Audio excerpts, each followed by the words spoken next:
Good evening. I'm going to call to order the City Council meeting for July 30th, 2024 to order. Madam Clerk, roll call and posting of the agenda. Councilmember Madrigal, Here. Councilmember Valenzuela, Present. Mayor Pro Tem McDonald, Here. Mayor Zaragoza. Here. Councilmember Tehran will be absent during this meeting. We are expecting Councilmember Basua and Councilmember Perello to join the meeting later today.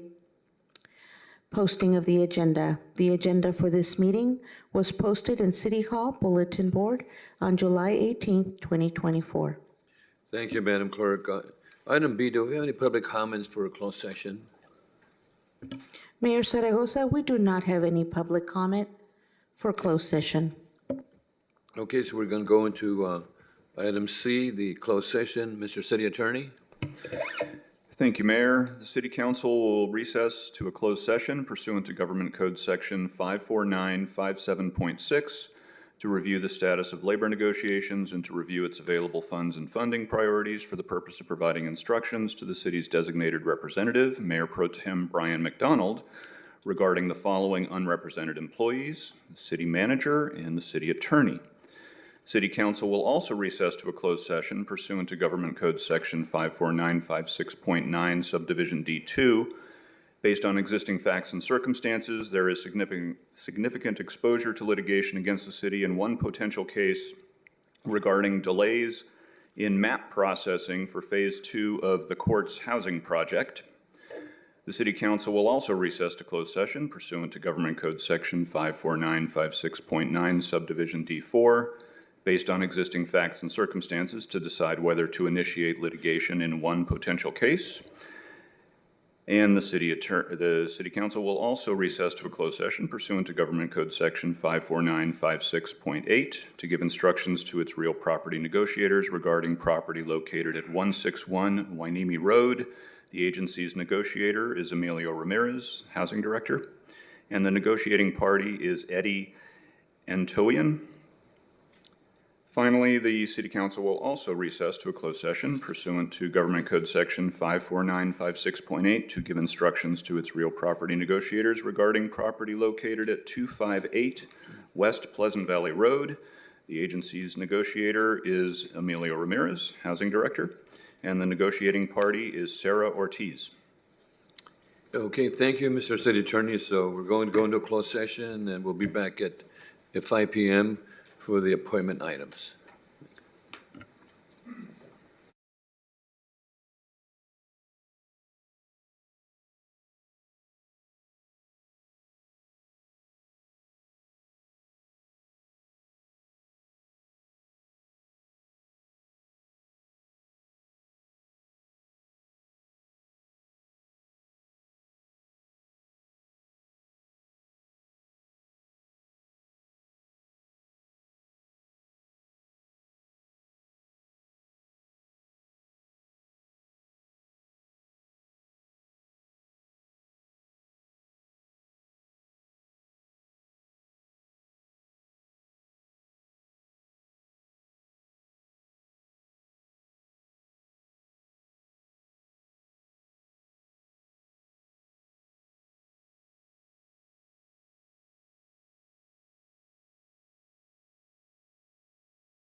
Good evening. We're back from closed session. Mr. City Attorney, do you have any announcements you'd like to share with us at this time about a closed session?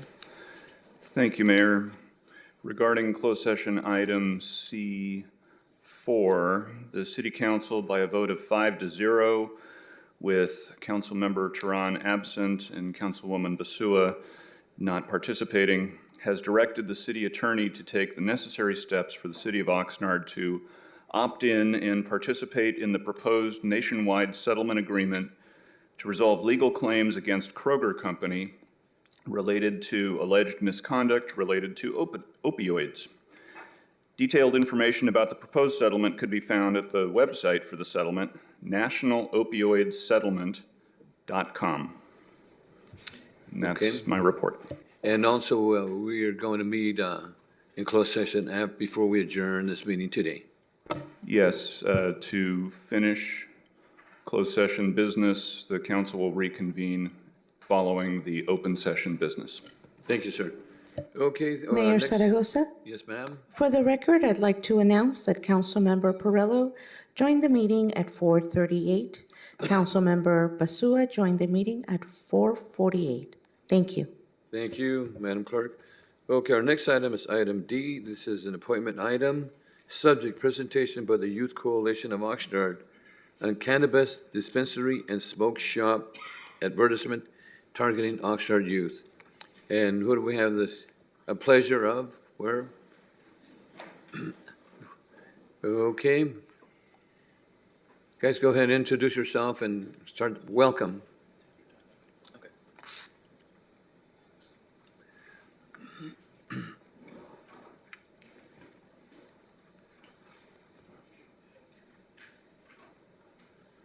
Okay, here. Good evening to the Oxnard City Council members, to Mayor Zaragoza and City Manager Nguyen. Thank you for having us, the Youth Coalition of Oxnard, on tonight's agenda. We are grateful to be here and present our annual research project for the third year in a row. Please allow each of us to introduce ourselves before we begin the presentation. I am Miguel Salcido, an 11th grader at Pacifica High School. I'm the president of the YCO club at my school and a youth coalition leader. Thank you. Welcome. Mm-hmm. Good evening, everyone. My name is Katya Tran. I'm a senior at Oxnard Middle College High School, and I'm the president of the Youth Coalition of Oxnard Club at my school. Welcome. Hello, my name is Ashley Pineda, and I am currently an 11th grader at Pacifica High School.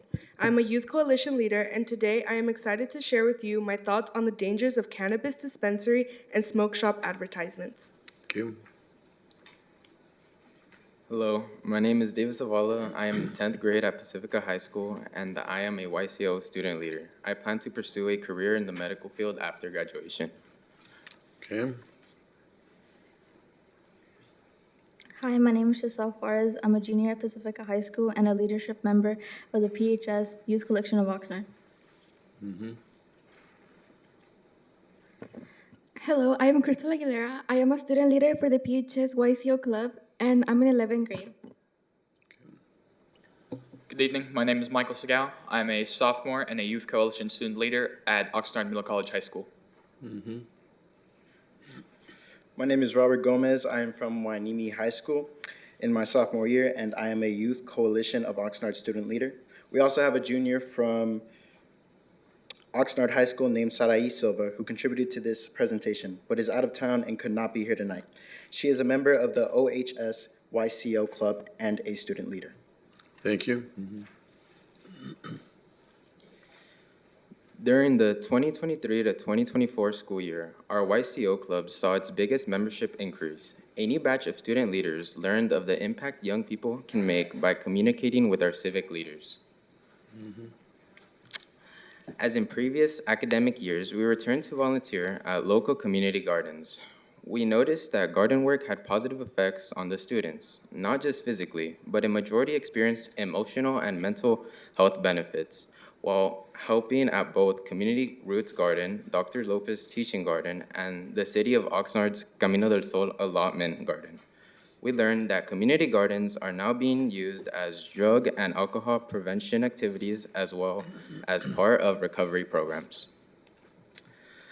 Through Bright's connections to the Ventura County Behavioral Health Department, the YCO began offering prevention materials during our community garden activities to help promote a drug-free lifestyle to Oxnard residents.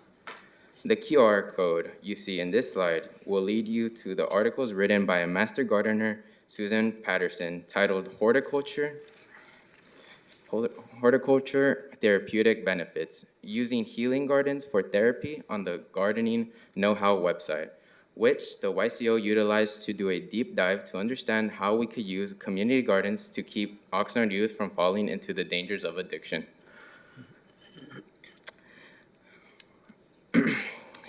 In addition, our prevention tables offered a mental health quiz that educates the quiz taker on the dangers of self-medicating with drugs and alcohol, as well as cannabis use leading to an increase in anxiety and depression. It has been well documented that depression in teens can lead to self-harm or even suicide. Now we know that community gardens can play a crucial role in preventing cannabis consumption and avoid depression, particularly among young people. From my personal experience volunteering at my city's community gardens, I have consistently felt a sense of accomplishment and mental clarity. This positive impact is not limited to me. It extends to my peers who have gotten similar benefits. I have observed that many friends turn to cannabis to alleviate feelings of isolation and distress. By engaging in gardening activities, these individuals can find a healthier and more constructive way to address their emotions, replacing their reliance on cannabis with the rewarding experience of contributing to our community by gardening. And by the way, I want to thank you for the Dr. Lopez Garden. I was there when you folks were there. They did a great job, the bright people. Thank you so much. Thank you. In order to serve our local community and share this important information, the YCO began offering the mental health quiz to Oxnard families, like when I helped host a prevention booth at a resource fair for the Cypress Garden neighborhood in South Oxnard. This is when we created a prevention questionnaire to survey Oxnard Union High School District students about their knowledge and/or experiences regarding cannabis and other addictive substances. By answering this 23-question survey, students gave us a look into the prevalence of cannabis use in our public high schools. When asked, how easy is it to get access to drugs and marijuana, 76% answered that it is easy to get access to addictive substances. A second question that is indicative of drug use prevalence amongst youth was, what percentage of your friends and peers are accessing drugs or marijuana? The survey showed that over half of students have friends using drugs. Some students replied that up to 90% of their friends are using drugs. This tells me that the easier it is for youth to get access to drugs and marijuana, the higher the youth drug rates will be. Researchers from Michigan State University analyzed data from 15,000 teens and young adults. The study found that teens with easy access began using drugs and alcohol at a younger age and were more likely to be using one or both substances later in life. The findings appear in the Journal of Child and Adolescent Substance Abuse. I have also attended many neighborhood council meetings where I helped distribute the mental health quiz and prevention materials, such as the prevention awareness surveys to Oxnard residents. There is a lack of resources to educate parents about the dangers of addictions that teens face. One of those dangers is cannabis dispensary and smoke shop advertisements that targets youth. The City of Oxnard should promote youth education surrounding the dangers of youth-targeted cannabis dispensary and smoke shop advertisements. One way to achieve this is to share prevention materials and information from Ventura County Behavioral Health, such as the data booklet titled Protecting Our Youth, Cannabis Regulation in Ventura County.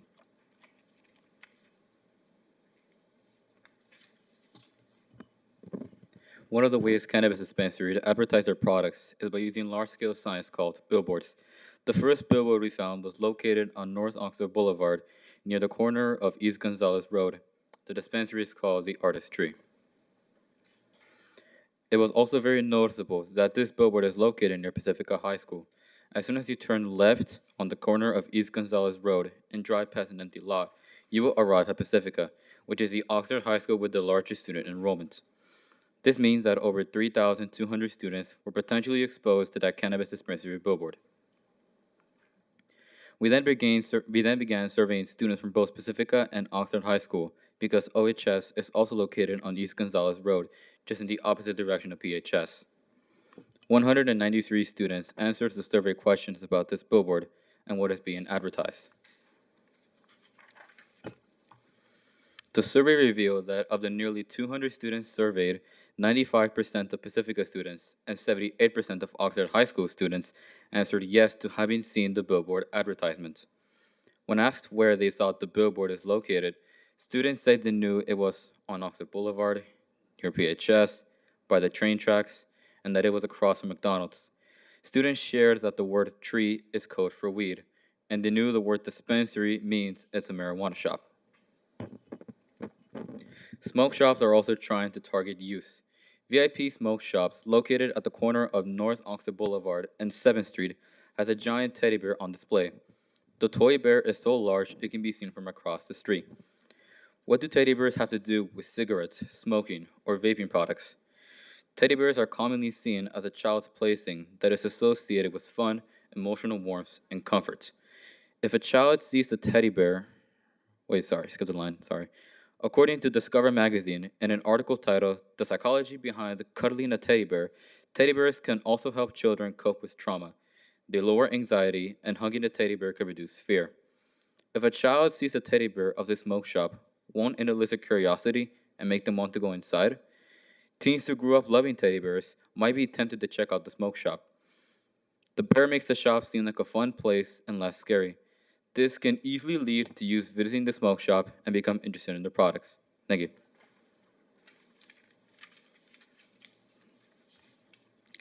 A second billboard advertising the cannabis dispensary called Skunk Master was found by youth collection members at North Oxnard Boulevard and Vineyard Avenue. We noted that Skunk Master is located at 233 East Channel Islands Boulevard in Port Hueneme, yet they are advertising in Oxnard. Thank you. This time, 267 students from Oxnard High School and Pacifica High School filled out the Skunk Master billboard survey. Over 90% of the students said they had seen and were aware of this billboard. Students also said the word lounge made it sound like it was a cool place to hang out and would want to visit. Survey answers also showed that the photo of the pretty happy young girl made some students feel like using cannabis will make you be attractive to, and that going to Skunk Master will be a fun time. We believe this Skunk Master's billboard message is targeting Oxnard youth.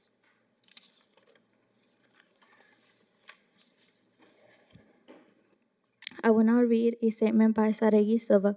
She is our YCO member who could not be here tonight, but wanted to share her thoughts about substance abuse. Saregi attends Oxnard High School. Nowadays, it is really easy to get your hands on drugs, such as marijuana and vapes, and even prescription medication. It can significantly impact your health and well-being. In my experience, I have seen many kids at school smoking, and it only takes asking around to be able to get something. I often find myself overwhelmed because of family issues, school, and other things that affect my mental health. Sometimes I wish I didn't have to feel and just forget about my problems. All my life, I've been exposed to drugs like marijuana by my peers, so I've seen the effects they have and what they cause long term. In my family, there has also been addiction that led to many traumatic things that make me just want to keep away from it. But sometimes life can get too heavy and you just want all the pressure off. The easier way is with drugs. Seeing the cannabis dispensary advertised throughout town doesn't help either. I see it all over the place and I feel like I might want to buy it. And not only that, but their marketing strategies are improving and even more than they were before, which provokes curiosity in kids younger than me. I've seen vapes that look like markers or cartridges that have games on them. A child seeing that will be curious and want to try it. But that's how the addiction starts. Then it will be mentally and physically difficult to stop. Education, awareness campaigns, family support, and access to treatment and rehabilitation is needed to help young people make informed and healthy choices or to get away and recover from addiction. I hope the city of Oxnard will listen to the youth of Oxnard when we say that the advertisement tactics by cannabis dispensaries and smoke shops is dangerous for us. Thank you.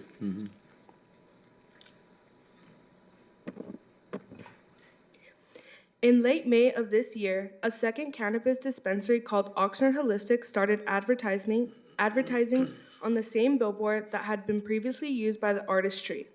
It's the billboard located off of North Oxnard Boulevard and East Gonzales Road, and near Pacifica High School where I attend.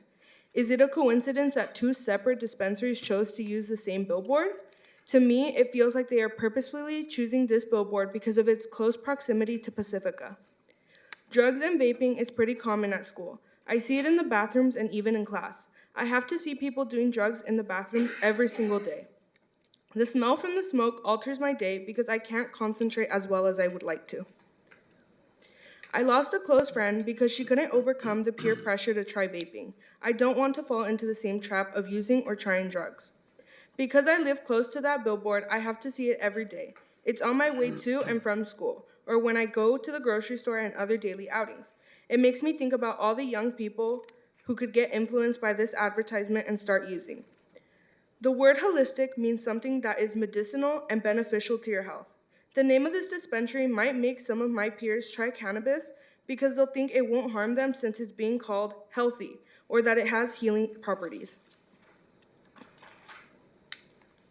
But according to the National Institution of Health, human brains keep developing until the age of 25.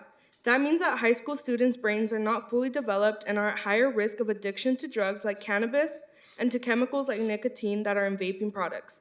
I don't think cannabis dispensaries should be allowed to advertise so close to schools. Thank you. Thank you.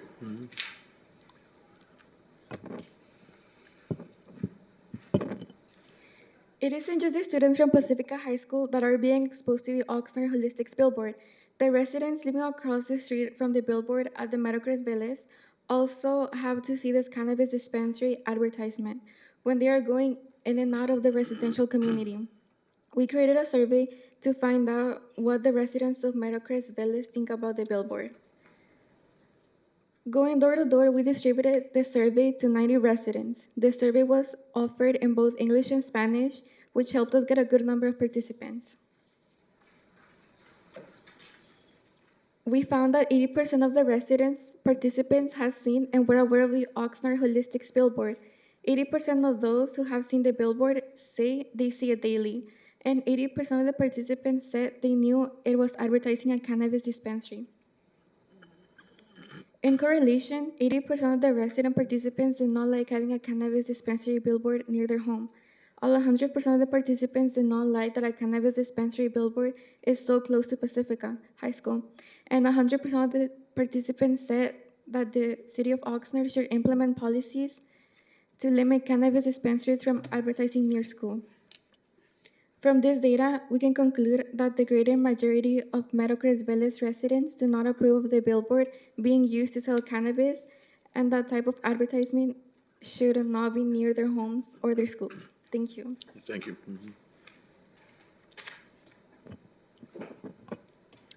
The YCO reviewed the City of Oxnard ordinances regarding cannabis sales and dispensary locations.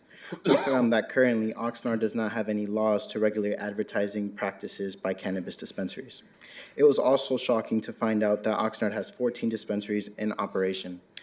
While other cities like Camarillo do not allow storefront retail services at all, if Oxnard is going to have this many cannabis dispensaries, we asked that City Council implement laws that will help protect local youth.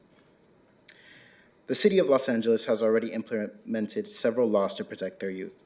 Under Article 6, Section 106.04, Item A of the Commercial Cannabis Signage Ordinance, it is prohibited to advertise commercial cannabis on off-site signs. Item A requires cannabis dispensaries to keep a distance of 800 feet from several types of locations, which include public schools.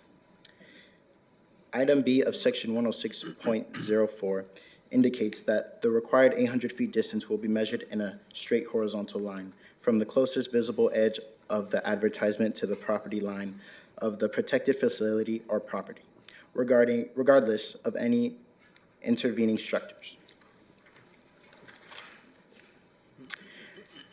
After measuring the distance between the Oxnard Holistics dispensary billboard to the nearest edge of Pacifica High School, it was a total of 1,113 feet. For our first policy recommendation, the Youth Coalition of Oxnard asked that City Council implement a minimum of 1,500 feet between cannabis dispensary advertisements and schools. Second, the Los Angeles Ordinance, Section 106.05, Item B, cannabis dispensaries are required to display public service announcements opposing the use of cannabis products or are designed to encourage minors from using or purchasing cannabis. The City of Oxnard should adopt this same ordinance.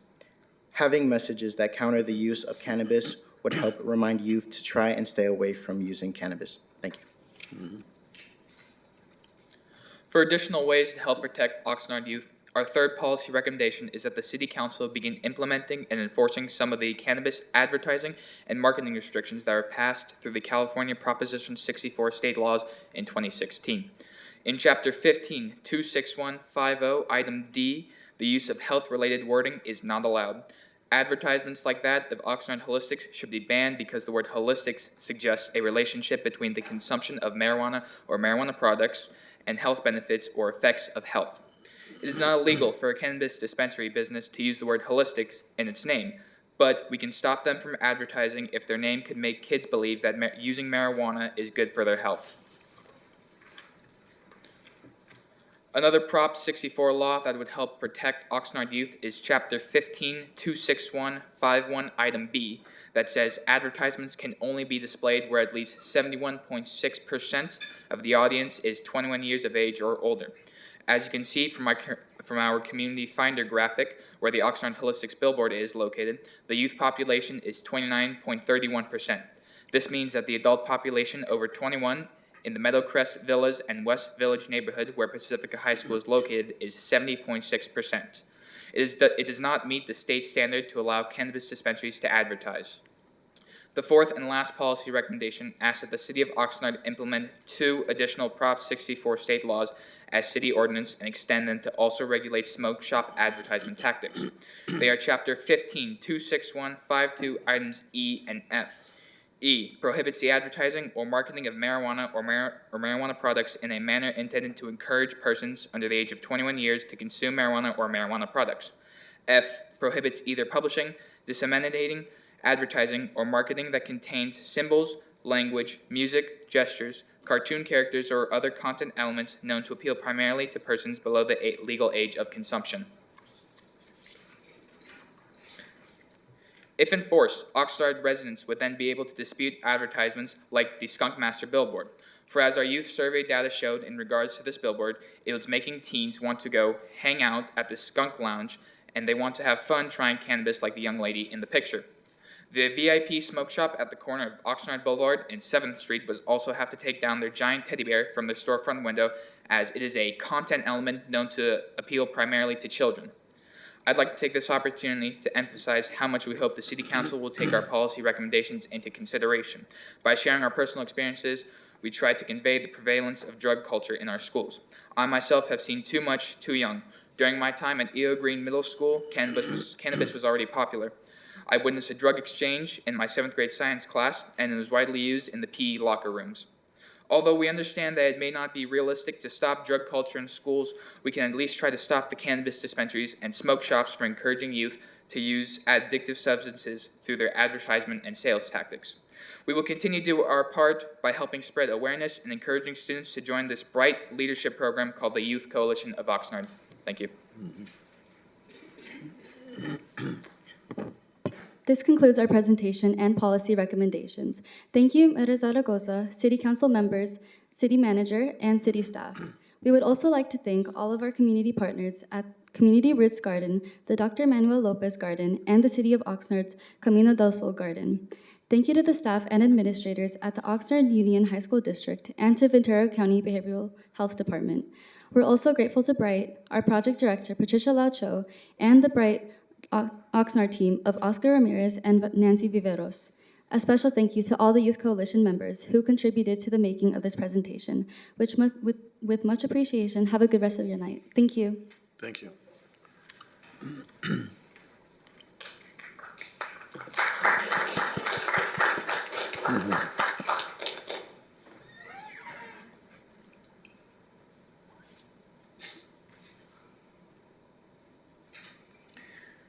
Okay, so thank you so much for your work, and Mr. City Manager, maybe once we look at our ordinances again for the cannabis, maybe we can look at some of the recommendations that these young folks have proposed, and I think they're really excellent. And I've had the opportunity to work with you on the different gardens, and I really, really commend you for that. And this makes me feel really, really good because I think our future's in good hands. Mr. City or council members, any? Mayor Pro Tem? I just want to thank our young people for undertaking this study and doing what you did. And sadly, we've seen this type of, I'll probably make somebody mad by calling it predatory advertising, but we've seen this in the alcohol industry over the years where, alcohol beverages have been marketed with figures, shapes, and characters that appeal to younger people that probably shouldn't even be drinking. So it's not uncommon. I applaud your efforts in making these suggestions to us, and I hope that our city can bring something forward to be a little more cognizant of what the advertising markets are doing to our youth and our families. So thank you for all your efforts. Councilmember Perrello? Number one, thank you to the people that spoke and the ones that were not able to be here, and your adult advisors. It did give me pause. I did support the cannabis, but I want to give you one heads up from this councilman's seat of the pants. You're using a term, no health benefits.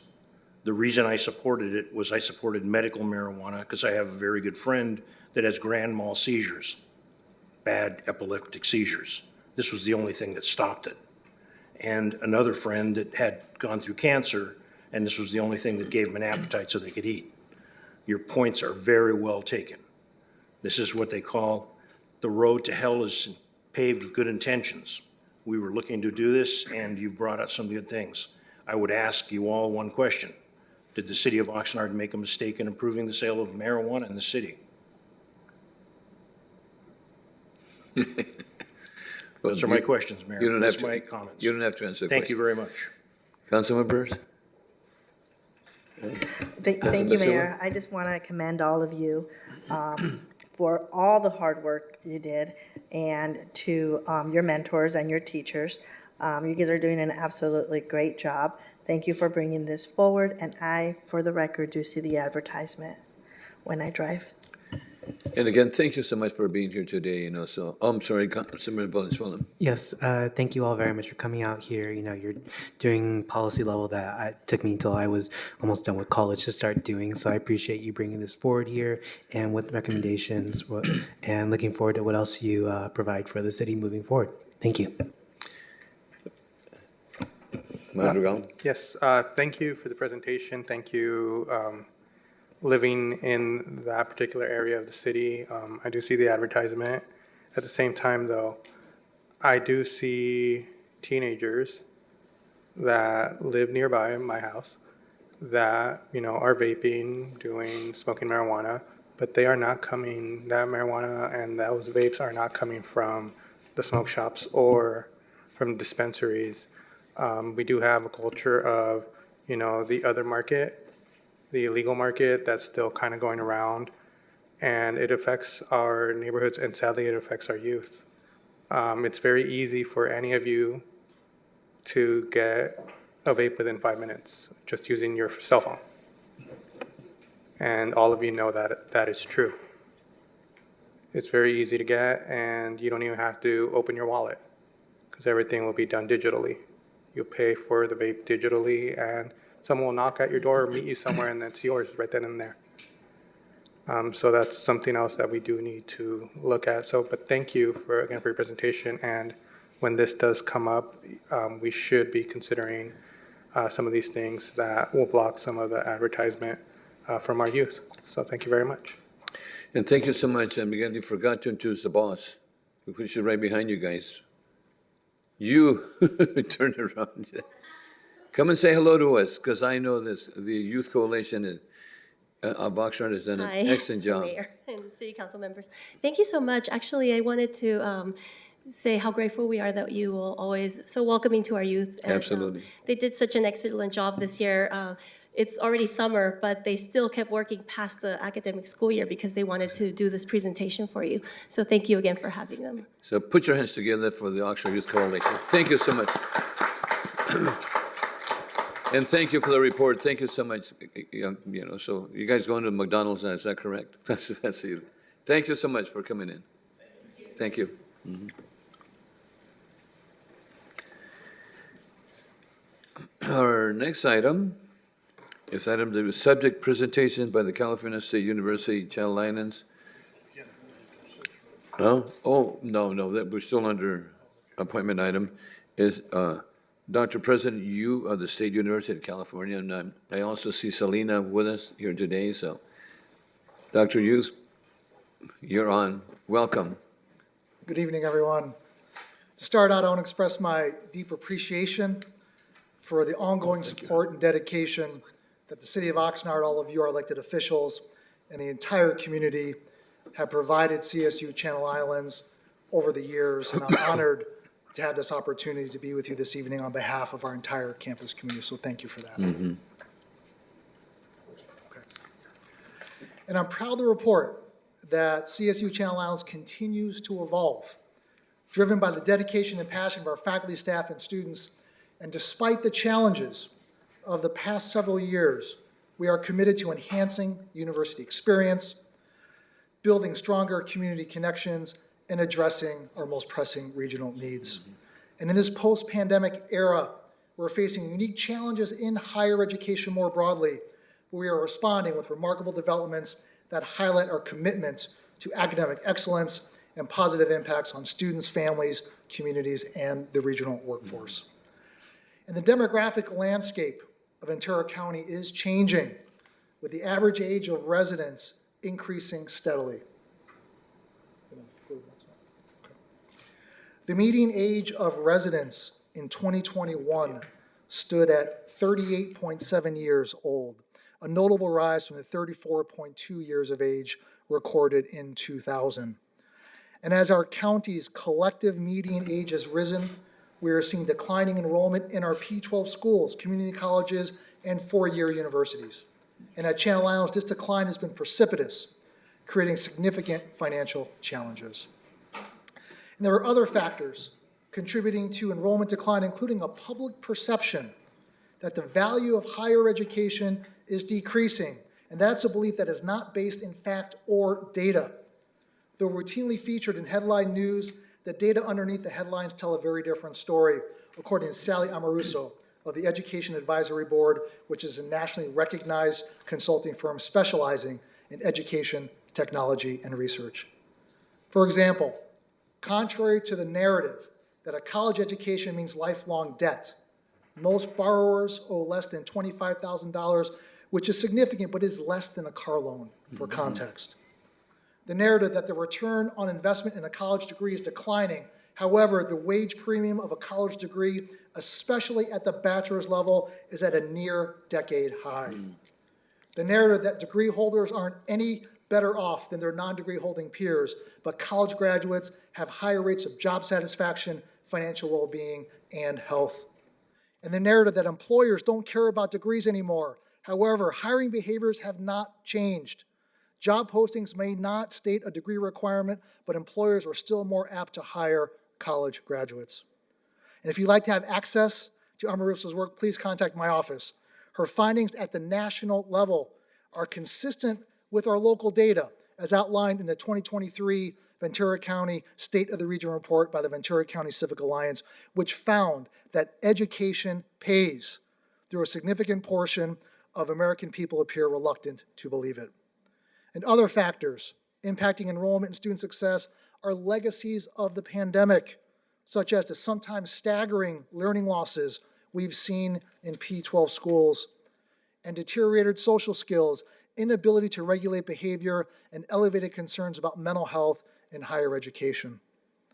And in addition, we are seeing a small decline in the percentage of high school graduates in Ventura County who have completed the course requirements needed for eligibility to enroll in the CSU and UC systems, or what we call A through G requirements.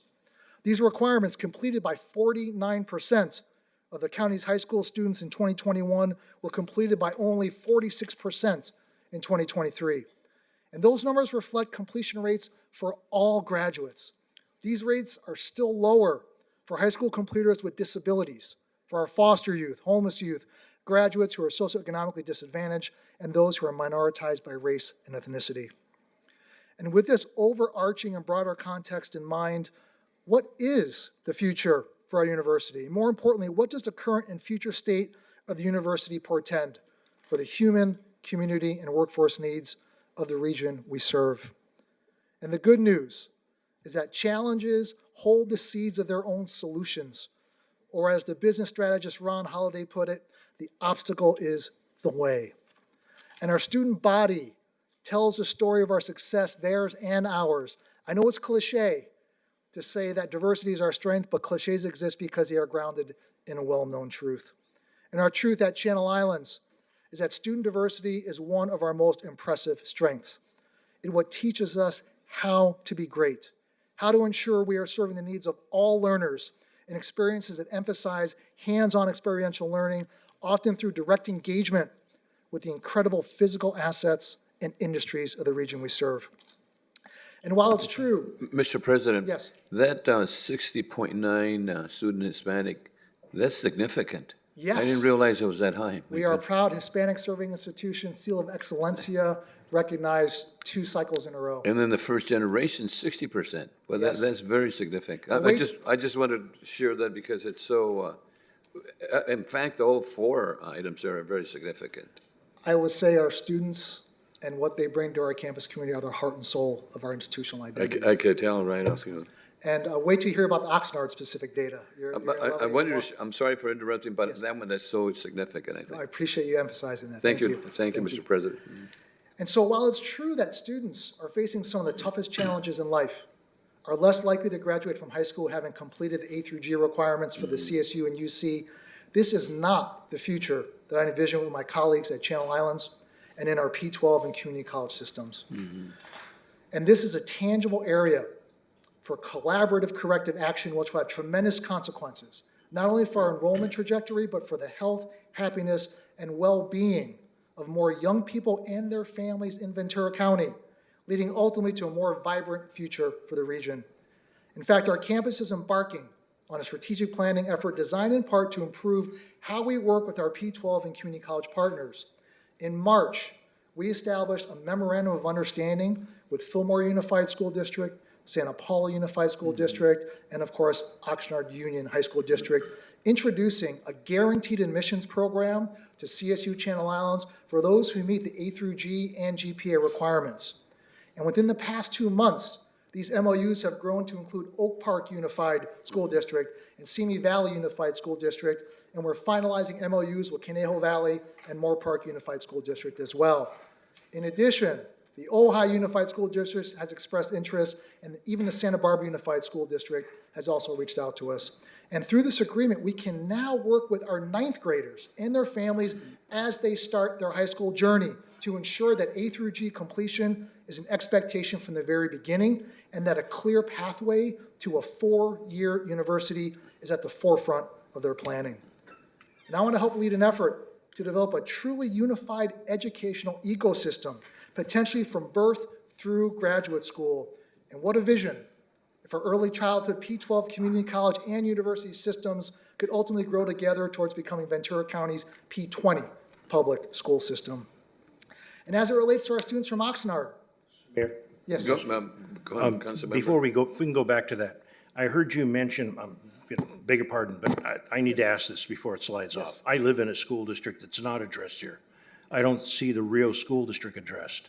Yes. I have residents that live in areas that live in Ventura, and I don't hear them mentioned also. Are we cherry picking certain districts that we go after? No, we have reached out to all, so. But they have not responded, in other words? I don't know the details to that, but I can follow up. I know. I appreciate that, thank you.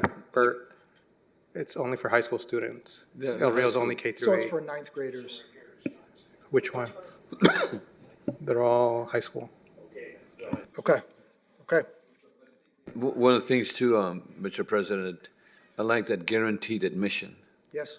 I mean, that's very significant. It is, as long as they meet the A through G requirements and GPA, we have a place for them. The at GPA CSU and Channel what is it Islands. again? And the A through G requirements. Okay. For the CSU and UCs. So that's why we have to target them in the 9th grade, so that it's not when they're a senior and they want to come to CSU Channel Islands or UC or another CSU when it's too late to meet. Well, those they're A all ready through G to get there. Okay. Yes, Thank you.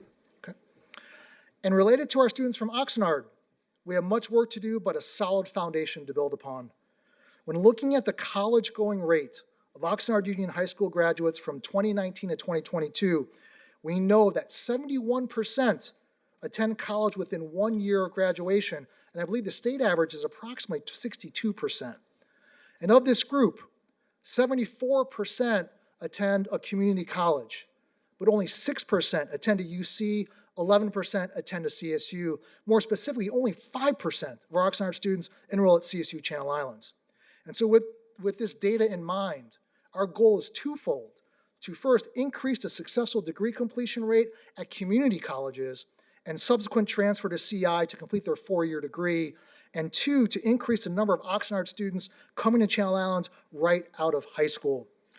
And in addition to our guaranteed MOU, in collaboration with Oxnard Union High School District, we recently received a $20,000 grant with the Oxnard Housing Authority to work on an A through G completion support program for Oxnard youth. And the programs facilitated by Channel Islands will be implemented at their housing complexes. And while we're still finalizing the specifics, our aim is to offer the Oxnard Housing Authority a structured program to enhance the college-going culture. And our plan includes hiring a college success coach through the California Student Opportunity and Access Program, who will be stationed at OHA for the next 10 months to support high school students residing within OHA. And with these efforts in mind, I'm confident we can move the needle on improving our new freshman enrollment, specifically from Oxnard. And as it relates to our transfer students, we are currently engaged in a year-long transfer intensive program with Oxnard College, and that is through the Aspen Institute and the American Association of State Colleges and Universities. And through this work, we will be a model of best practices for improved transfer pathways and student success, and I hope we can replicate this work with our other community college partners. And of the Oxnard students currently with us at CI, 70% identify as female, 86% identify as Hispanic, and 81% will be the first in their family to graduate from college. Our first-time, full-time students from Oxnard are graduating at a 66% clip, while our transfers are graduating at a rate of 80%. Now, there's much room for improvement here, of course, but I'm confident that we will continue to move the needle on student success for our Oxnard students. And our students, they need us to provide seamless support throughout their educational journeys, improving CSU and UC eligibility rates, improving 2-year to 4-year transfer rates, and perhaps most importantly, investing in high-quality early care and education, because student access at all ages predicts our future for Channel Islands and for the region.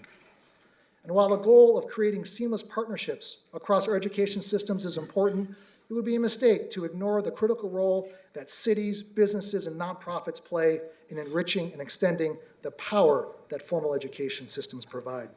During the 2023-24 school year, our students have actively fostered a culture of service, activism, and social responsibility through strategic partnerships. One notable initiative at CSU Channel Islands is called CI Solutions.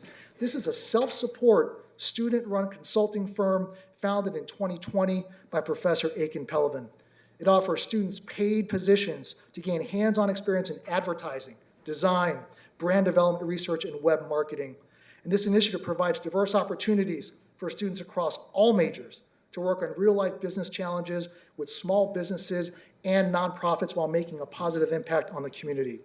And most recently, CI Solutions has successfully partnered with Women's Economic Ventures on web marketing and evaluating business plans, and they've earned praise for their accessibility and quality of service.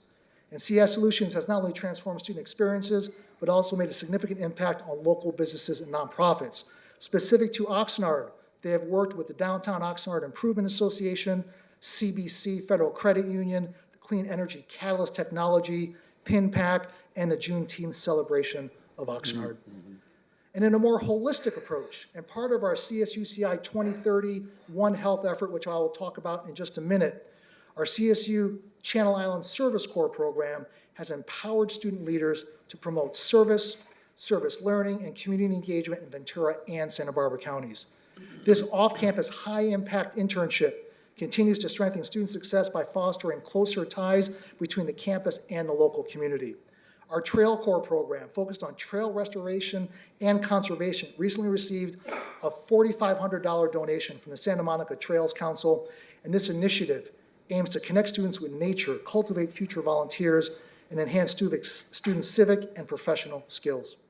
Corps members collaborate with the Trail Council to construct, repair, and maintain public trails in the Santa Monica Mountains and neighboring areas, engaging in various projects like erosion prevention structures and outreach events. And relationships across the P-12 system, community colleges, and our business and nonprofit communities will provide exciting opportunities as we implement our new academic master plan. And this plan, approved by the CSU Board of Trustees in the last academic year, was created through a full year of work on part of our faculty, our provost, and his leadership team. And our academic master plan includes the immediate launch of new programs this fall, including our Doctor of Education in Educational Leadership program, which launched this summer and enjoyed an incredibly robust applicant pool, which is unheard of for an incoming cohort. We had 25 spots, but we had over 75 applicants. Excellent, Tim. And we're also rolling out our Master of Science in School Counseling this fall as well. And this plan reflects our commitment to serving the needs of our region and ensuring that our university is responsive to regional demands. Another way in which the campus is evolving is through its special capital projects. Some of them already completed, some are underway, and some to begin construction in the near future. Among the already completed projects are our new cultural centers for students, including our Black Cultural Center, our Latinx Cultural Center, and our Social Justice Center. They were all newly open to students in the midst of our fall 2023 semester. It's long overdue, so we're very proud of that work. And additional projects completed this year include our opening of an esports lounge, the creation of a new student commuter center, and the expansion of our Dolphin Food Pantry. And with our continued partnership with Food Share, the Basic Needs Program has broadened service accessibility through the introduction of the online Dolphin Pantry for convenient ordering and enhanced access to hygiene products to provide a more comprehensive range of services. Other major capital projects underway include the construction of Gateway Hall, which will serve as the new front door located at the end of University Drive, welcoming students, faculty, staff, and visitors to campus. This building will offer approximately 80,000 square feet for a one-stop shop for student services, classrooms and labs for computer science and mechatronics engineering, as well as gathering spaces and our extended university facilities. We remain on track to open in the fall of 2025, and we're very excited about the opportunities. And planning and fundraising for our new Early Childhood Care and Education Center is progressing well. This phase 1 project, designed to accommodate 104 children, is nearing completion of its schematic design phase. Total estimated cost stands at $46 million, and we made significant progress towards this figure, almost at 80%. We received tremendous financial support from both the state and the county, as well as robust philanthropic contributions. Our target is to open the center in 2027, and it will provide supportive and an inclusive environment for all the children it serves, explicitly including those from low-income English language learning, and farm-working families who receive high-quality care and education services at little to no cost. And we look forward to advancing the partnerships the center will encourage with other early childhood care and education providers in the county. And University Glen Phase 2 development, or Anacapa Canyon, is a project providing the region with housing units for more than 1,200 residents, including 310 apartments, 109 for sale homes, and 170 income-restricted apartments for seniors. And this was approved by the California State University trustees in 2017. The projects have brought significant revenue to the university with long-term benefits projected. An upfront payment of almost $5 million has been received from the global real estate company Kennedy Wilson, with the university set to receive 7% of the gross receipts from the rentals through June 2098. And after the 82-year lease, the property will revert back to the university. And the goal of this project is to provide housing for the community while generating income to support our campus's institutional goals. And the CSU Channel Islands MVS School of Business and Economics received a substantial donation of $10.5 million from the Martin V. and Martha K. Smith Foundation back in fall of 2021. And $3.5 million of that has already been used to finish renovating the former Manzanita Hall into Martin B. Smith Hall with an adjoining courtyard that will be named for the family matriarch, Martha K. Smith. And the remaining $7 million created a new endowment for our MVS school to enhance the quality of the educational program and experience for its students and faculty. And this contribution, along with previous donations of $8.5 million, brings the total contributed to CSUCI to more than $19 million, going back to 1999. And additionally, our new partnership with the Santa Barbara Zoo will establish the very first in the country zoo-owned and managed conservation facility accredited by the Association of Zoos and Aquariums on a university campus. And this represents a unique collaboration that will benefit the students, the community, and endangered species in our region. And the zoo collaborates with various governmental agencies to save threatened local species, and the Conservation Center is designed to welcome animal students and community members on a 60,000 square foot site located behind our main campus near Modoc Hall. And progress is being made on this project. We're expected to break ground. We're still in the early stages, but expected to break ground in 2029. Our current project budget is estimated at $15 million, and our focus right now is on securing the necessary funding for the Conservation Center, which will be achieved through a combination of public and philanthropic contributions. And the Educational and Conservation Partnership with Santa Barbara Zoo provides a glimpse in the Channel Islands' next strategic planning effort, which we're calling One Health CSUCI for 2030 and beyond. Action planning will begin following a campus-wide effort this year to engage faculty, staff, and students in conversation about the concept of One Health and how our university can advance it. And in this work, we plan to align with the global One Health movement, emphasizing the interconnectedness of human, animal, environmental, economic, and community health and wellness. And this forward-thinking approach will guide our university's future initiatives and priorities. And prior to engaging in any action planning, this year has been about researching, defining, understanding this One Health vision for the next decade. And I want to invite all of you to join us in a campus-wide engagement activity currently underway, which we're calling Vision Chat. So if you want to scan your phone there, check it out. Scan it. But all employees and students have already been invited to participate in this joint experience with artificial intelligence, utilizing information created at Channel Islands to define meanings of One Health and associated strategies, and to collect information about existing teaching and learning experiences associated with those concepts. I hope you all enjoy the AI experience. It's instructive and fun. And you can ask it any questions, and it'll kick some things out. And we, of course, welcome any feedback that you have to offer. So I want to thank you once again for allowing me the opportunity to speak before you today, for your unwavering support of our campus, and for dedicating your efforts to serving our community and its residents, whom we collectively strive to support and uplift. So thank you so much. I'm happy to entertain. Mr. President, thank you so much for CSUCSI, but you guys are doing excellent work there. In fact, I had the opportunity to be one of the members of the University Glen when they first started, all the project in the back for the professors and others, and also the Hank Lacayo Business School was I really had an opportunity to work with them. But thank you for your presentation. I have one speaker who likes to speak on this item, Ms. Geraldo Santos. Geraldo Santos wanted to speak on this item.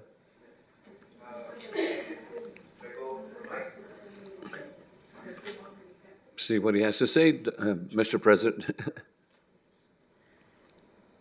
All right, do I have 3 minutes on this, or? 3 minutes. Okay. So I'm a recent alumni from CSUCI. Just graduated from spring sociology major.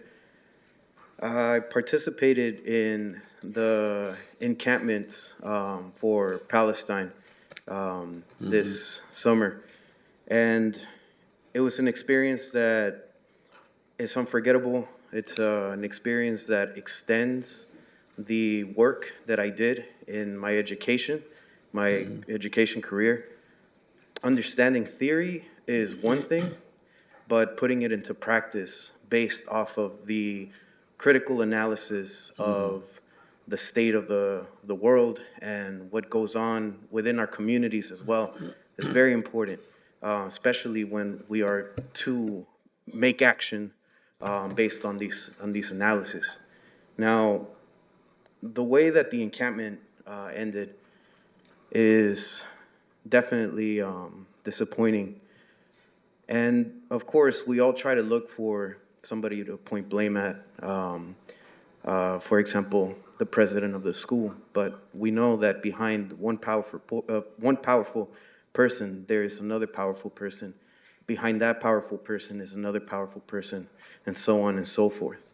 Mildred Garcia being the person in charge of the CSUs throughout California. And again, the powers behind them. In fact, all of you here also have powers behind you. Now, throughout my years analyzing, social ills that occur in our world, I began to identify some of these problems. And these are, as some of you might understand them, as colonization, capitalism, racism, nationalism, the state, and power. These are the problems that exist in our world. These are the problems and ideals that we stand for. These are the ideals that you all stand for. Now, before I end what I would like to say, I do want to share a few seconds of a video that I saw last night. I'm not in social media. Well, you have 34 seconds. I'm not sure if you have time, but you got 31 seconds. Okay, sir. Go ahead.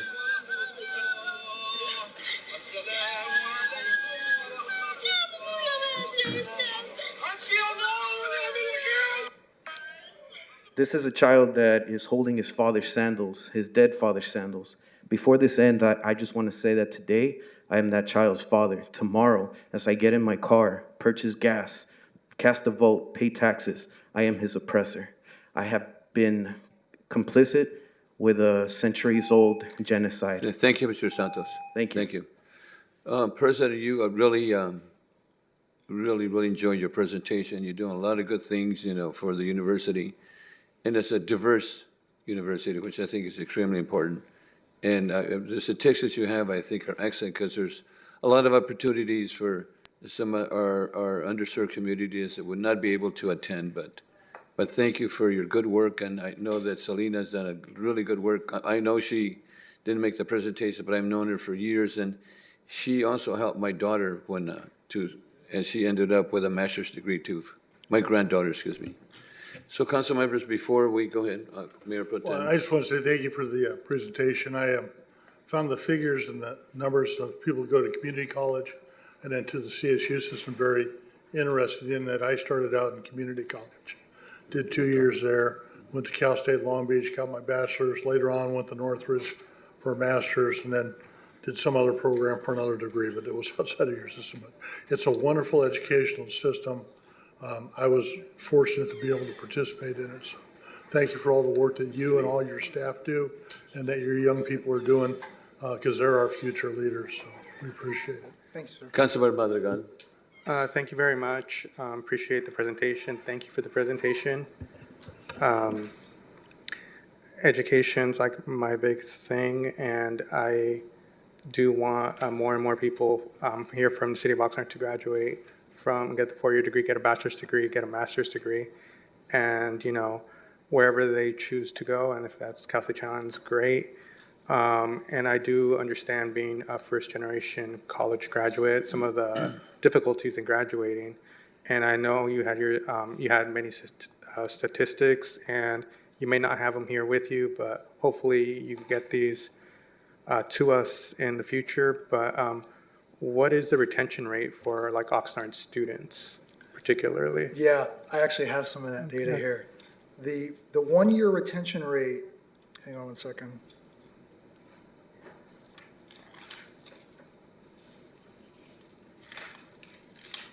Oh, I thought I had it. I'm sorry, I don't. I know the 1-year retention rate, it was hovering in the mid to high 70s. Keep in mind, Pre-pandemic, we were up over 80%. So we've taken a hit there. For the transfers, it's in the mid to high 80s, or I would say mid 80s for our transfer 1-year retention rates. No, yeah, I know the difficulties of people staying, and then eventually the big thing is the Cal Grant.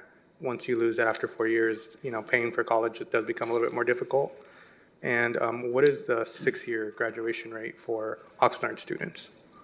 It's the 66%. 60, okay. Yeah, 66%, 6-year graduation rate. Now, that's one of the issues with the Cal Grant. It's a 4-year eligibility. So we want to make sure that time of degree completion is there, but also with the community college transfer, we want to make sure that students are transferring within a reasonable amount of time. And we were looking at some of the data.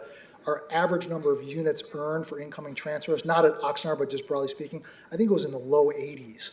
And that tells me we can do a better job at advising and matriculation to ensure that, because they should be transferring with 60 units, right? I mean, 80 plus, 90, you're a senior already. So how do we make sure we're ensuring more timely? Because if it does take too long, then they lose the Cal Grant eligibility once they come over, so. No, thank you very much. Yes. Appreciate it. Comes to Valenzuela. Yes, thank you very much for coming to our chambers and giving us this report. So I used to be the student trustee for the community college district. That's how I got to meet your governmental affairs person, Selena, years ago, 12 years ago now. But it's age is catching up to me. But no, I think also congratulations on your student Jasmine Guajardo for being the new CSU student trustee. So hopefully CSUCI will be getting a little more attention these upcoming 2 years with her attendance there. And also finally for the public speaker, I want to also say thank you for coming as well and giving your opinion. Actually, the first couple of days I actually came by and delivered food for some of the students out there. So so thank you. I take notice for your work too. Thank you. Thank you. Any other questions or comments for President Yao? Councilmember Perillo. Thank you very much for the presentation. And if I made a mistake in my questioning of you, looking at the presentation, I thought they were valid. I understand the response. I hope you are aware of the issues with the community college, Moore Park, Ventura, and Oxnard. In my opinion, and opinion of a fair amount of council members and management, Oxnard is not getting the fair shake. Anything you can do, if there is a distribution of resources from your facility to the community colleges, I hope that you make sure Oxnard gets a fair shake. And again, appreciate that. I do appreciate the individual that spoke in public comment, but I want to reach out to you on this one point. I want to thank you for taking a question from a council member and attempting to answer it. Not often do we see that. Thank you. Thank you. Okay. Mr. President, thank you again for an excellent presentation, very educational, and we're in good hands. Thank you so much. Please reach out anytime. Appreciate Thank it. you so much. Thank Appreciate it. Okay.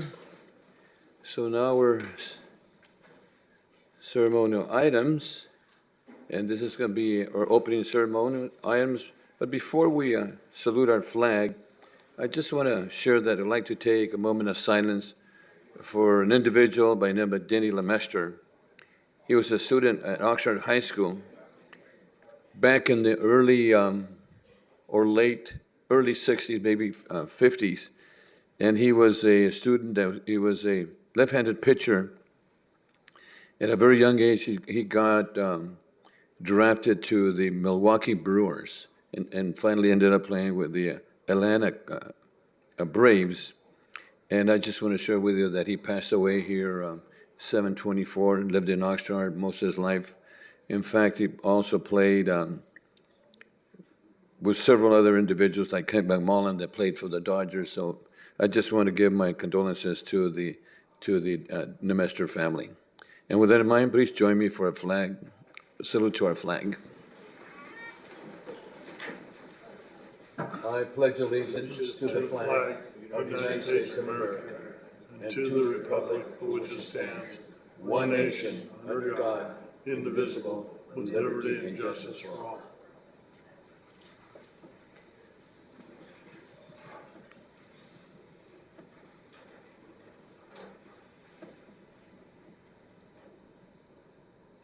Thank you. Okay, our next item is a very, very important item, and we have a presentation, a resolution commending Barbara Wolf for 27 years of outstanding service to the city of Oxnard. Barbara, come on up, and bring your family too, if you have them with you. Oh, where's, is that on?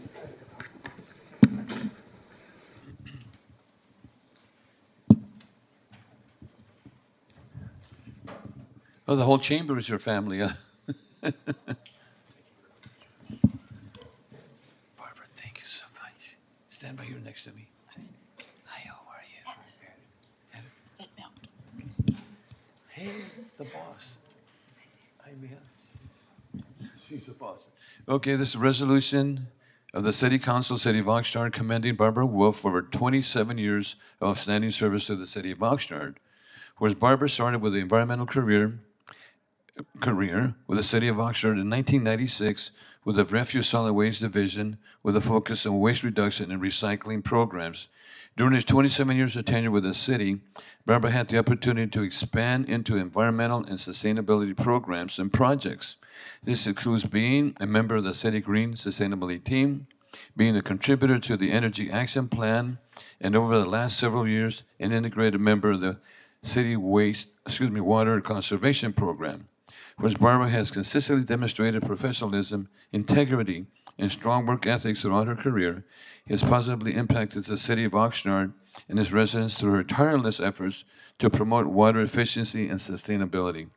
She has designated multimedia campaigns, published and edited newspapers, and designed educational materials and graphics as the education and outreach lead. Barbara managed a contract for school assemblies to educate youth about environmental and water conservation, reaching more than 7,000 elementary schools. Students, not schools, elementaries, over the given year. Whereas even during the COVID-19 pandemic, Barbara was able to adapt to innovative ways to outreach and encourage residents to conserve water at home. Barbara spearheaded the Virtual Water Division Tour Project, where she coordinated the recording of virtual tours to the city and given opportunity for the residents to learn more about water divisions. And Barbara's expertise and passion have been invaluable. Where Barbara has been a champion with regard to community engagement for the city's interacting well and providing exceptional customer service to the residents of Oxnard for many, many years. Barbara went above and beyond to coordinate the West Ventura County Business Alliance Public Works Day for many local professionals. Barbara assured every participant in Oxnard Leadership Program will have an enjoyable time learning about the city. Whereas Barbara, during her career with the city, Barbara was awarded the Woman Distinction for Environmental Award from Soroptimist International of Oxnard. Barbara has been a valued member of the Public Works Department and has earned her respect and admiration in colleagues of the community members alike. Now, therefore, the City Council, City of Oxnard, resolves to commend and recognize and extend the gratitude of Barbara Wolf, who retired July 18, 2024, after dedicating over 27 years of exceptional work to the City of Oxnard. We expend our sincere gratitude and appreciation to Barbara for her many, many years of service and contributions to the community. In witness thereof, I sign this with the Great Seal of Oxnard on this on the 30th day of July, 2024. Barbara, you walk on water. You want to share a couple of words? Thank you so much.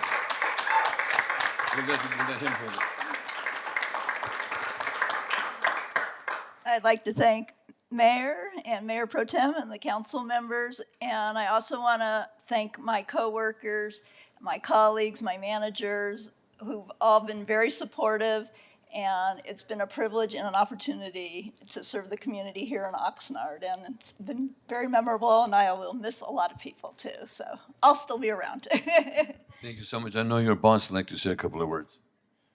Well, she's the boss. Oh, she's No, I've been privileged to work with Barbara for the last 8 years in water conservation, and she's really left her mark. One of the programs that we'll see ongoing is the student art contest. It's been an amazing journey to engage, our youth in water conservation, water resource knowledge, and Barbara really pushed to even use ER as our billboard so we can drive around with all the student art on there. So truly been great to work with Barbara and her legacy and what she's done for the conservation team. So, Same. It's been a pleasure to work with you, Barbara. She's an amazing person. She has definitely made a positive impact here in our community. Like Omar said, she has spearheaded many of our student projects. So she developed many programs that are going to continue, and she started this so we can educate the next generation on the importance of conserving water. So we're going to miss her dearly, and it has been a pleasure to work with her. Fantastic. And also, one of the things that you mentioned a lot of things, but I remember working with on Earth Day. Yes. Every time I was a council member, then there was a board of supervisors that came back, and every time you invited me, and I really appreciate it. Every year to join us, so we appreciated that too. And this young man here's with you. This is Edward Mountain. This is my husband. Oh, congratulations. Put your hands together for Barbara. Barbara, thank you so much. We're going to miss you. And I know you have a lot of friends. I know she invited me for lunch the other day, and I couldn't make it with Patricia and the rest of the folks, but my apologies. Thank you again for 27 years of service. Thank you. One more clap, one more. Put your hands together one more time for Barbara. Thank you. Thank you, Mia. Okay.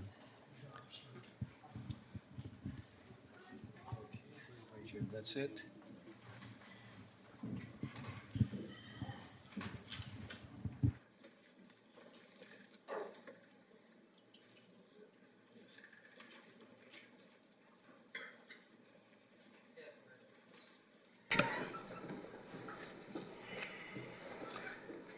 Okay, our next item is item G. This is public comments not on the agenda. And Madam Clerk, I have a couple of people here on the list. Stephen Sutler, followed by Maria Navarro, and also Lulu Gonzalez. Is Stephen Sutler available for items that are Mayor on the agenda? Zaragoza, no, we do not have Stephen Sutler on the line at this time. We also do not have Lulu Gonzalez. However, we do have Maria Navarro ready to speak. Okay, Maria, you're on. Maria? Hi. Hi, Maria, please go ahead. All right, thank you so much. So good evening, everyone. I'm Maria Navarro. I am calling in today as a resident of Port Hueneme and a worker in Oxnard and the president of the Good Club. I just wanted to mention today in our public comment that the elections are coming up, and I just want to encourage anyone who's hearing this and who is tuning in right now to really go ahead and start thinking about local politics. Local politics are just such a major, major piece of our daily life. It's something that, affects us every single day. And I would love to see people out there be excited about local politics, understand why it's so important, and get involved in our communities. I'm specifically very, very looking forward to the city council races that are going to be happening soon. We're going to be having seats opening up in District 4. District 3 is going to have, again, a contested race, and District 6 as well. I also want to say thank you to Mayor Zaragoza, who has, shown a great amount of leadership throughout, his whole, civil service career. And I think that he's done a very awesome job, as far as I know, in the city of Oxnard in the last 3 years. And I just want to say thank you to Mayor Zaragoza. Thank you to all the people who get involved in local politics, who are very, very, committed to public service. And again, if anyone wants to get involved, please reach out to the Good Club. Please reach out to the people you see on the dais right now. They are a great resource, and I hope, again, everyone goes out to vote this November. Thank you. Thank you, Maria. Okay, then I have some people here in the audience for items on the agenda. We have Pat Brown, followed by Gary Blum. Pat Brown.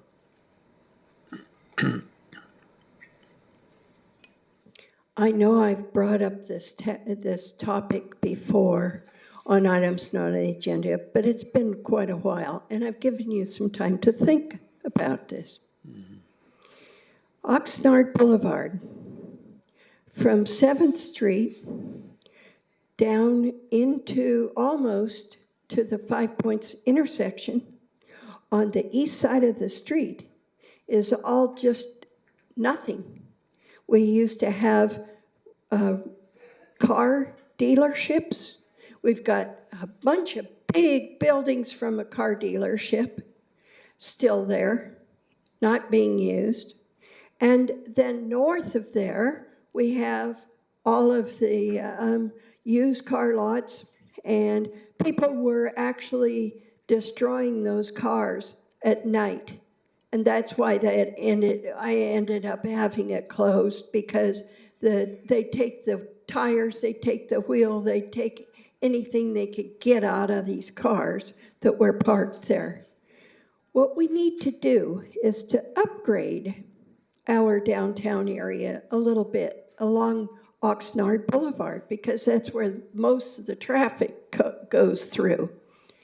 What we need to do is we need to take all of those used car lot properties and the car, I think it was a Ford dealership or something like that. It was a big dealership that was just south of 9th Street on the east side of the boulevard, and take all of that out and bring in businesses, small businesses that want a place to have, but they want traffic. They want the traffic, but they're not getting it where they are right now.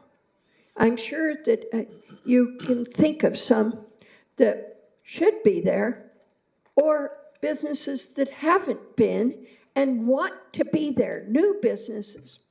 And that would be on the ground floor and with some parking in front for the visitors there. But you also have that area. You can go up, I think, 5 stories in each one of those buildings. We can have low-income housing above. And the businesses that want to get some attention are getting nothing where they are, or very little, only repeat customers. And it would upgrade the downtown area.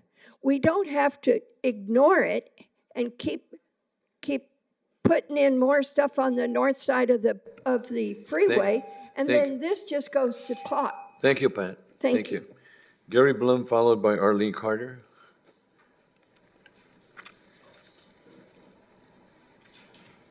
Good evening, Mayor, members of council. My name is Gary Blum. I am with the Oxnard Downtowners Foundation. I'm also on the board of the Downtown Oxnard Improvement Association, 2 sort of parallel organizations focused on downtown. I'm here really for 2 reasons tonight. One, first and foremost, to thank the city of Oxnard for the Festival Comeback grant program that was done after the pandemic. That enabled so many organizations to be able to come back and successfully bring back their community events. But it probably was the most appreciated from the Oxnard Downtowners for the Oxnard Salsa Festival.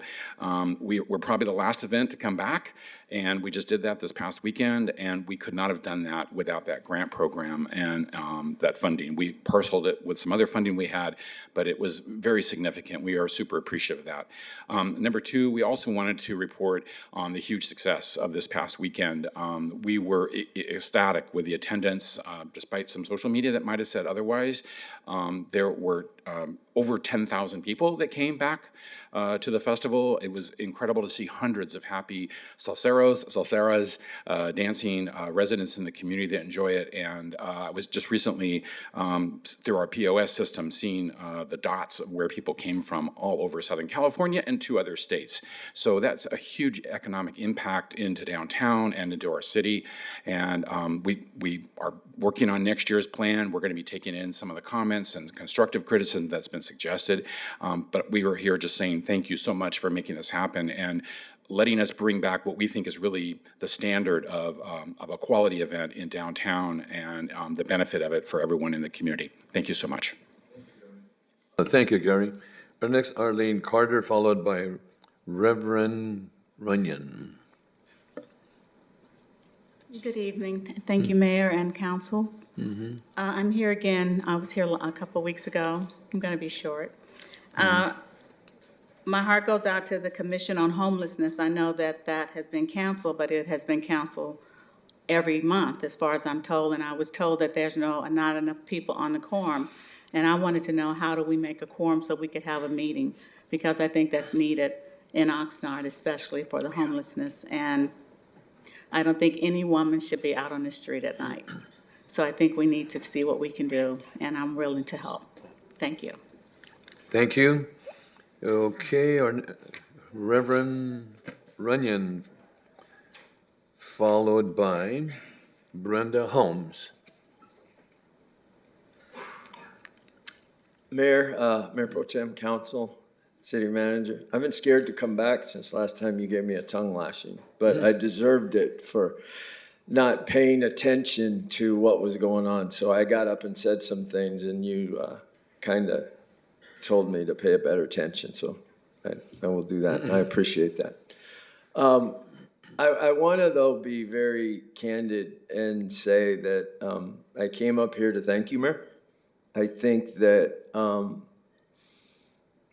we have seen in our country the state of what divisiveness and what hate speech can be turned into. And I have always appreciated your demeanor. I've always appreciated your balance. I've always appreciated your genuine love of everybody that you serve. Some of you may not know, when Mayor Zaragoza was running for supervisor, I was doing just a little thing on Spectrum TV, and we did an interview. And I remember you talking about your mom, and both of us getting a little emotional. And I think it's that heart, that display of genuine humanity that you have, that I just genuinely pray for all of us that in the years to come, I think more important than policy, which is important, more important than all that, it's your leadership with your humanity that all of us need to remember. Things get partisan. And I guarantee you in this election, even in the city, people are going to get partisan. They're going to talk about conservative versus progressive, young versus old, this versus that, instead of forgetting it's about humanity. And, you know, this city is a great city, but it's not a great city because of policy. It's a great city because of who that policy affects, and it's our humanity. So you have led with that. I wish you, in the years to come, nothing but peace and prosperity. I hope that all of us reflect on your leadership, your style, the truth of who you are and what you represent.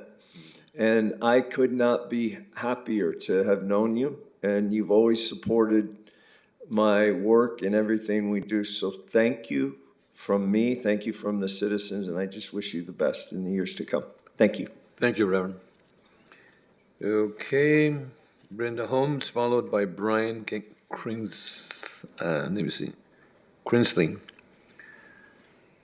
Brenda?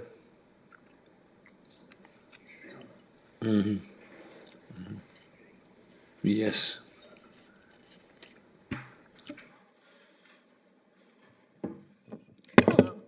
Oops, now you got I got your attention. I'm Brenda Holmes. I live here in Oxnard. I would like to speak briefly about people's fear of elections and safety in elections. I do feel sympathy for people who are worried about it, but having worked on polls, both here in California, in Oxnard, and in another state, Ventura County is amazing. They are so careful They are so diligent of making sure everything is done to protect everyone's right to vote, to protect everybody's privacy. It's been very impressive. And I just wanted to say, if anybody has a doubt about it, they should volunteer to be a poll worker.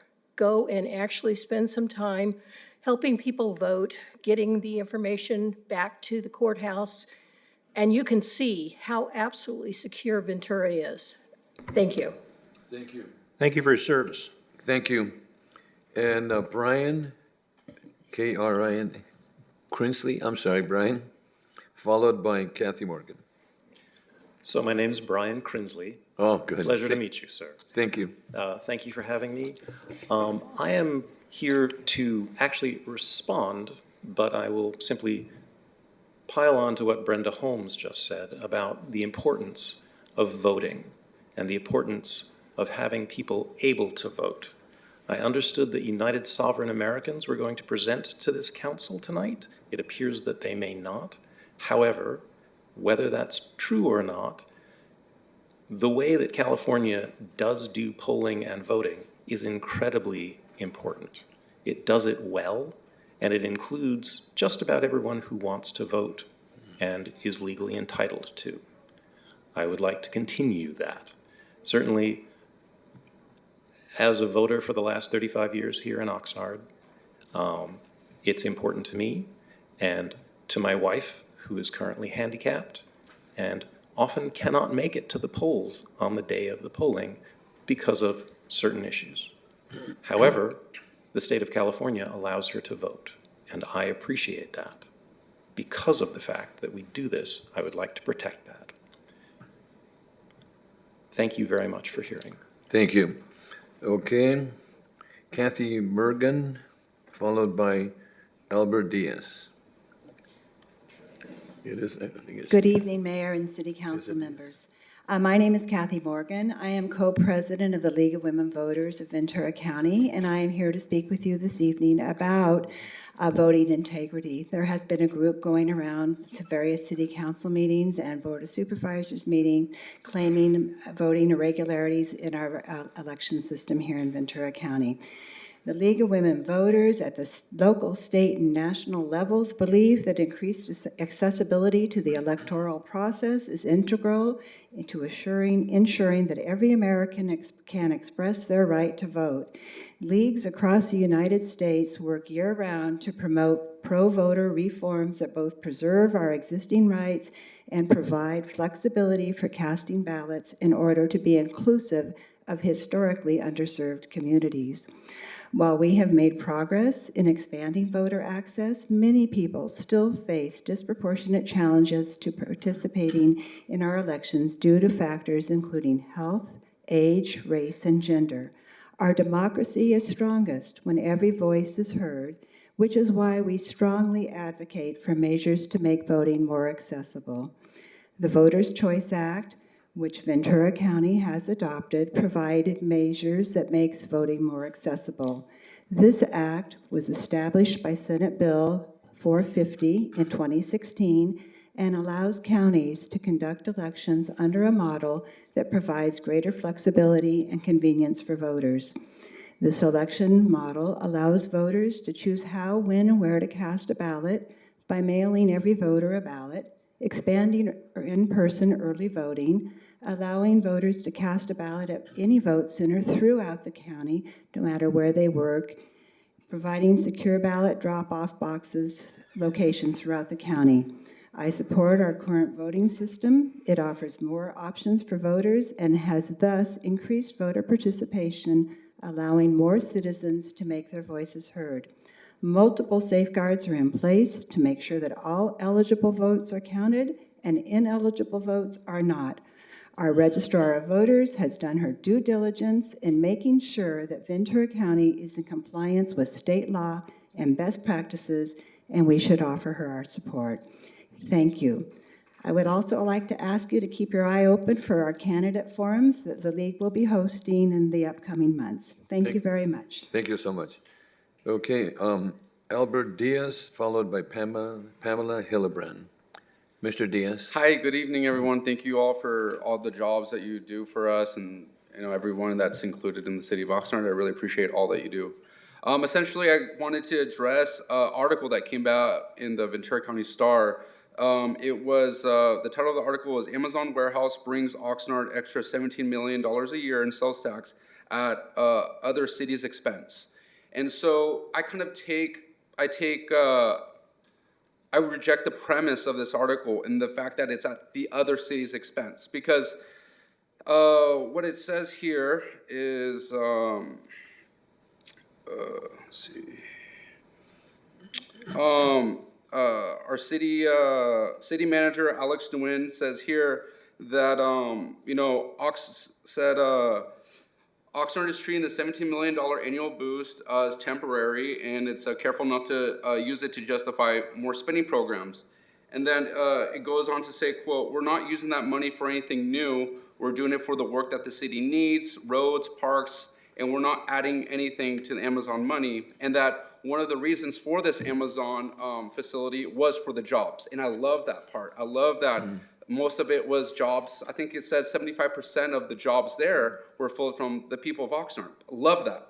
I think one part of the conversation about this that I kind of reject is how we take the 1% of the tax is what we keep here in Oxnard. And then there's a conversation about how we could possibly redistribute that tax in a revenue sharing system. And one part of the quote was, quote, "I'm agreeable to a 60-40 share of the profit."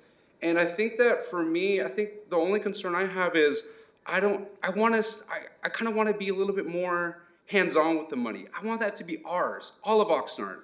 And if there's a discussion about how we're all neighbors, we're all brothers and sisters, and we should share with other people here in the Ventura County, I'm totally open with that conversation, because I really don't know how we all work as neighbors from that standpoint. I guess it's just that I don't want to start from a negotiation of 60-40. I want it 100% here, and if there's any individual projects or earmarks or however that works, then you guys could all have those conversations and have that conversation about sharing in that revenue with those places. I think it's just because I live here that I want all that money for us, and then we could decide how to do with it. But in terms of the whole Amazon project in itself, I understand, but it's in our land. So no matter what the argument is from the other side, we're taking the brunt of the side effects per se. But obviously we're reaping the benefits. So I totally understand it, but I just think I reject the premise that it's at the expense of other cities. So thank you so much, and appreciate all that you do. Thank you for your comments. Pamela Hillebrand.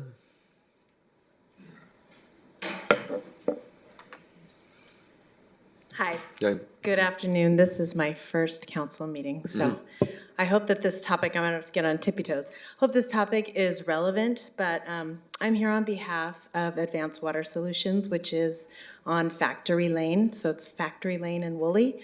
And my husband owns this business. And unfortunately, he has two sides of this warehouse. One is his business. In 2016, he was able to expand from Ventura into Oxnard. His business is there on 1031 Factory Lane. And but he also has another side of the warehouse, a 9,000 square foot side, that he is unfortunately has been unable to get occupied. So we're losing business in Oxnard because of the zoning.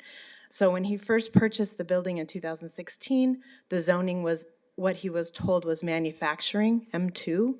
And when he closed escrow and he tried to occupy the building, he was told that it was CBD, which freaked him out. And he thought, that's a lot of money to put down on a building. Right now, it is zoned DTG. So that's a market, a cafe, a church. There are a lot of homeless around. It is very much a industrial area, and it's very, very difficult for him to get business into his building. So he's had distribution or storage, other types of business that they're unable to come in because of this. So he does want to go ahead and start the process of perhaps rezoning, and honestly, I don't know how to go about that. So I'm here to I was listening, and a lot of it was about voting, which is very important. But I'm not really sure how to move forward, if somebody could reach out to me, or if I can know where to find the information for Well, that. you're in luck today because we have Jeff over there with a black coat. You can raise your hand. You can talk to him right after. Oh, great. Okay. Thank you very much. Thank you so much. Okay, Madam Clerk, any additional speakers on items on the agenda? Mayor Zaragoza, we do not have any additional speakers at this time. Thank you. Thank you so much. So our next item is, and thank all the speakers that are here today. Thank you so much. Our next item, item H, this is report of the city manager. And also, number one, let me see, that ratify the declaration on terminating the emergency order and ratifying agreement 3250074 with LDP Associates Incorporated for the replacement of the data center cooling system. And the recommendation is that, number one, that ratify the city manager's declaration of termination of the emergency order to dispense with a public bidding requirement pursuant to Public Contract Code Section 22050 for the replacement of that data center cooling system, to ratify an agreement with LDP Associates Incorporated for the amount of $274,239 with a project contingent amount of $27,424, 10% with LDP and Associates Incorporated for a total not to exceed $301,663, and to approve the project allocation of $13,712, 5% for engineering and project management. This item did not originate in committee because it's a continuation of an item previously approved by the City Council on June 4, 2024. And of course, this is a pre-recorded Measure M item. And we do have Mr. Wolf, if for any additional questions. Council members? No questions?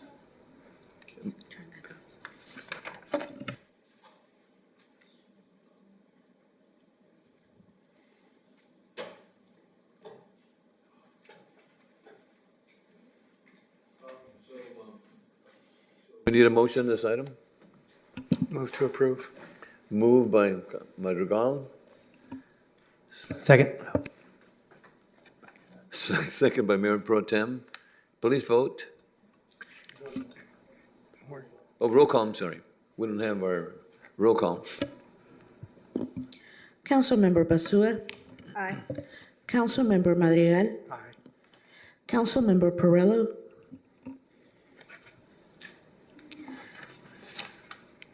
Okay. Councilmember Valenzuela. Aye. Mayor Pro Tem McDonald. Aye. Mayor Zaragoza. Aye.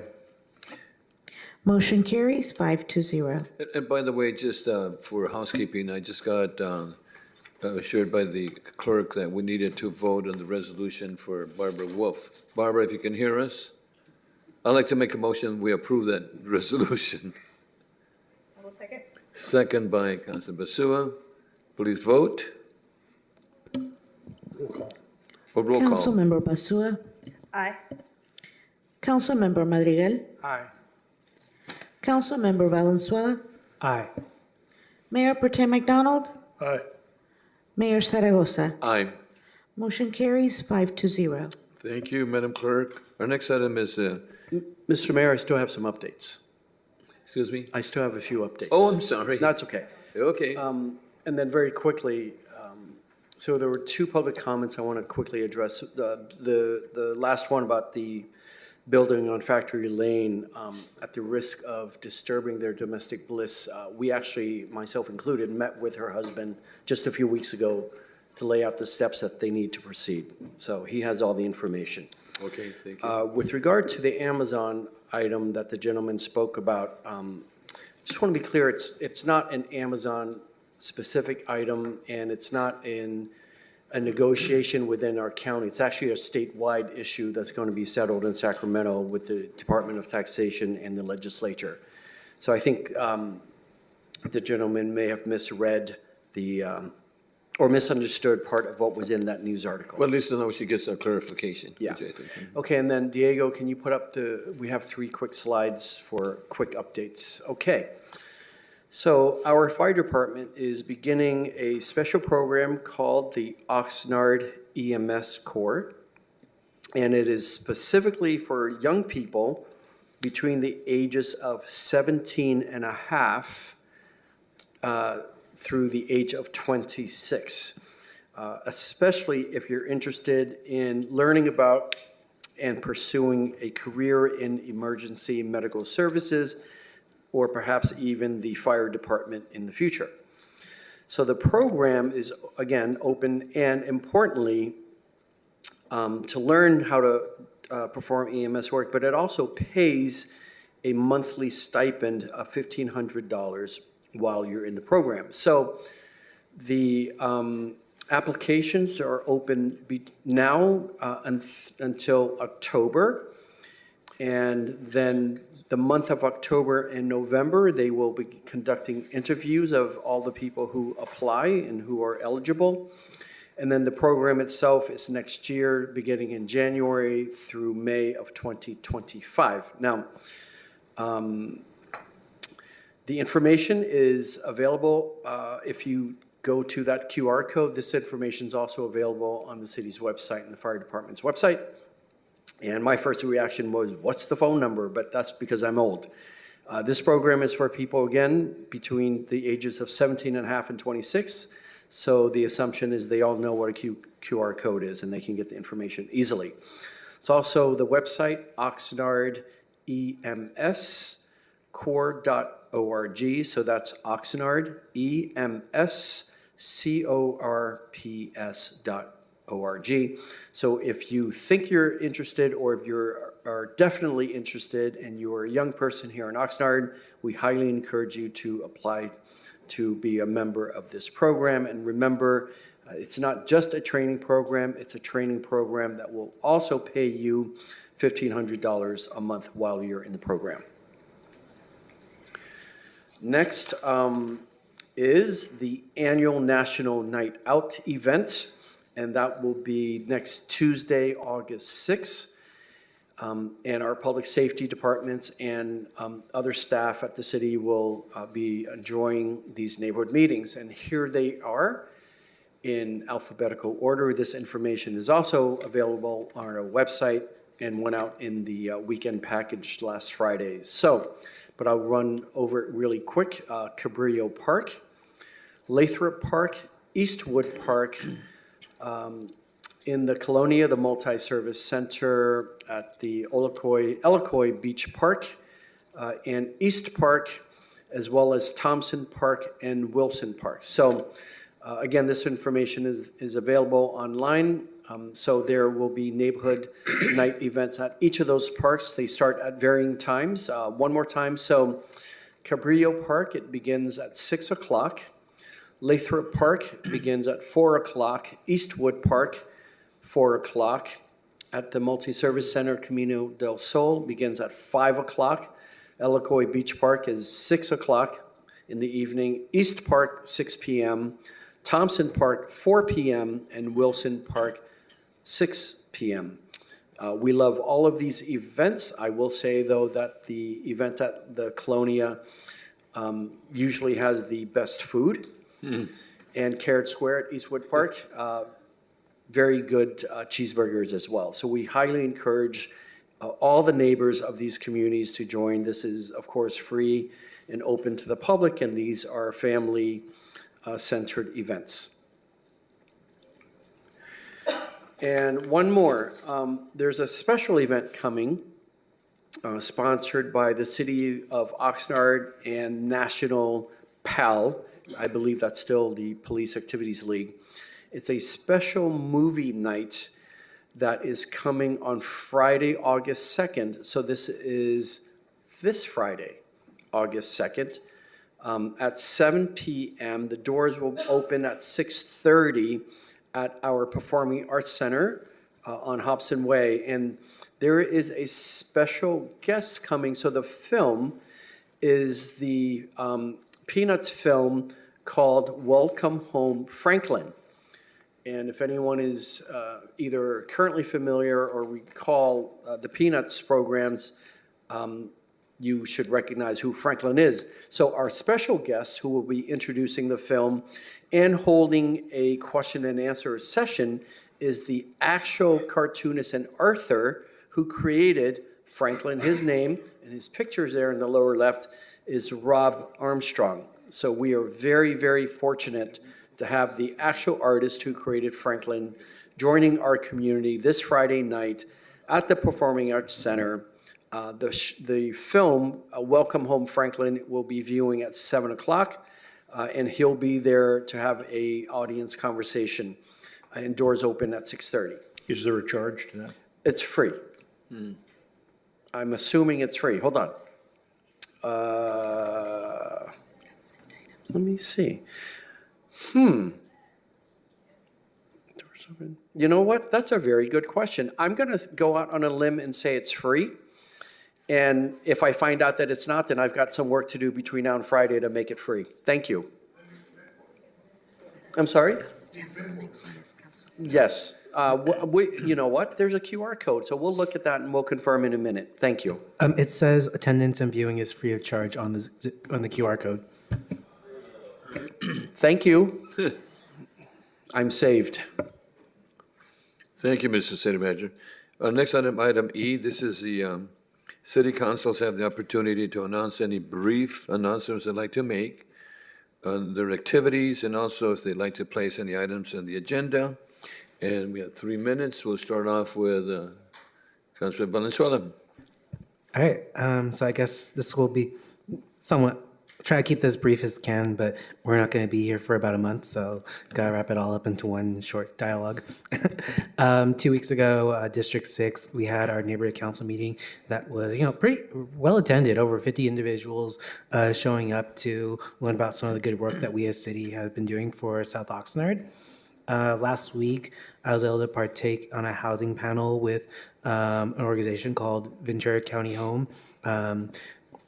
And, with Assembly Member Jackie Irwin, Supervisor Vianney Lopez, and council members from Fillmore, Simi Valley, and Ojai. So it was really nice to talk about all the good work that our city is doing and in order to get more affordable housing into the area and dealing with the homeless crisis.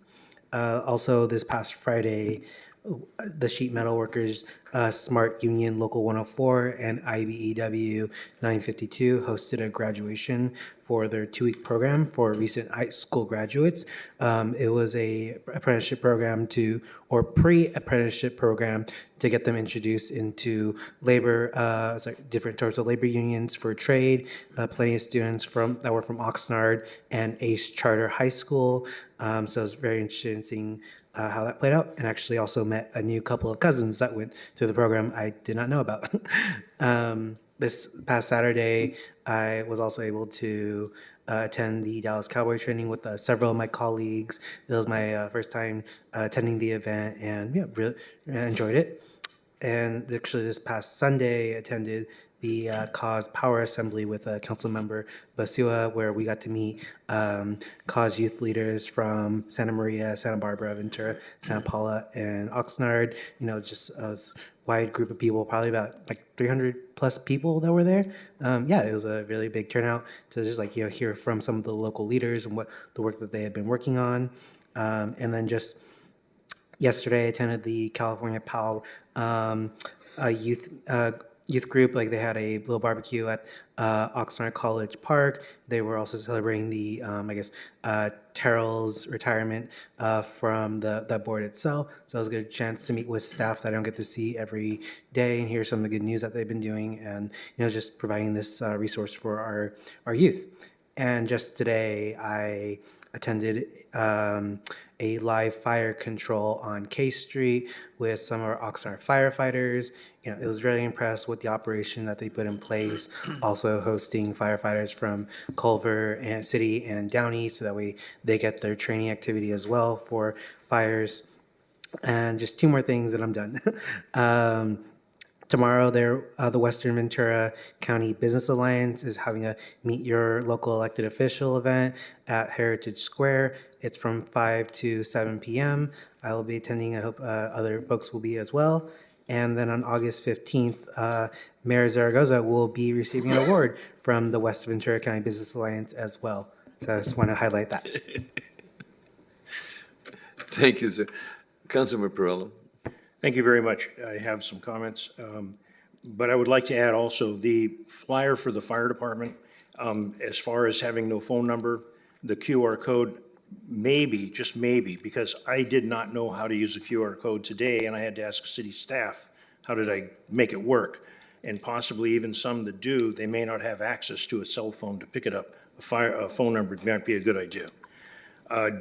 The National Nights Out has been presented here, how it's going, but some other items that are coming up. Hobson Park East and Hobson Park West Party, Saturday, August 10th at 11 a.m.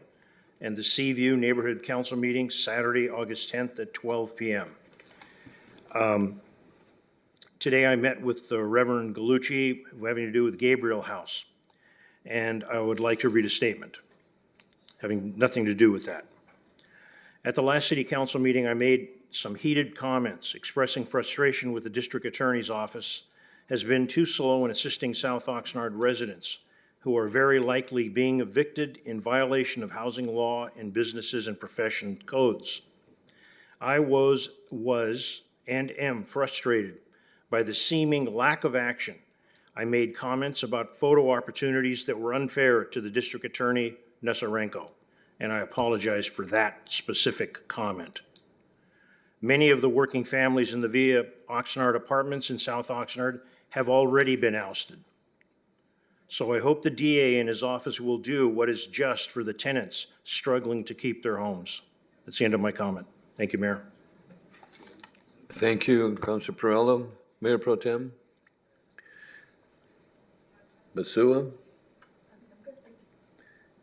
Madrigal. I'll mention something briefly. As far attending other events with other council members that have previously been mentioned, there's one that hasn't. I had the privilege of going to the Community Connection series at Colonial Park, and Mayor Pro Tem McDonald was there. So it was a wonderful event, and yeah, it was a great event, and please enjoy your time off in August, even though we don't convene. I know city staff works, so hopefully you get to go home early on Tuesdays. Thank you, and I just want to share that I had the opportunity to welcome the Cowboys to Oxnard here Saturday. And we only had about 4,500 people show up the Saturday, but I just want to thank the council members and our staff, our city manager, and if Supervisor Lopez is hearing me, my apologies. I didn't see her.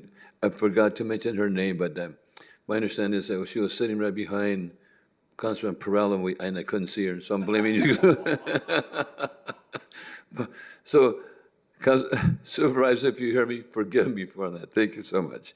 But it was great, it was great to work with the Cowboys, and understand that they the cheerleaders did a really good job at the collection the other day, with meeting the people, and also they gave us a $25,000 gift for our youth, which I think is really important. So I want to thank Jerry Jones and the Cowboys for coming back to Oxnard after, 24 years or so. So it was a great time.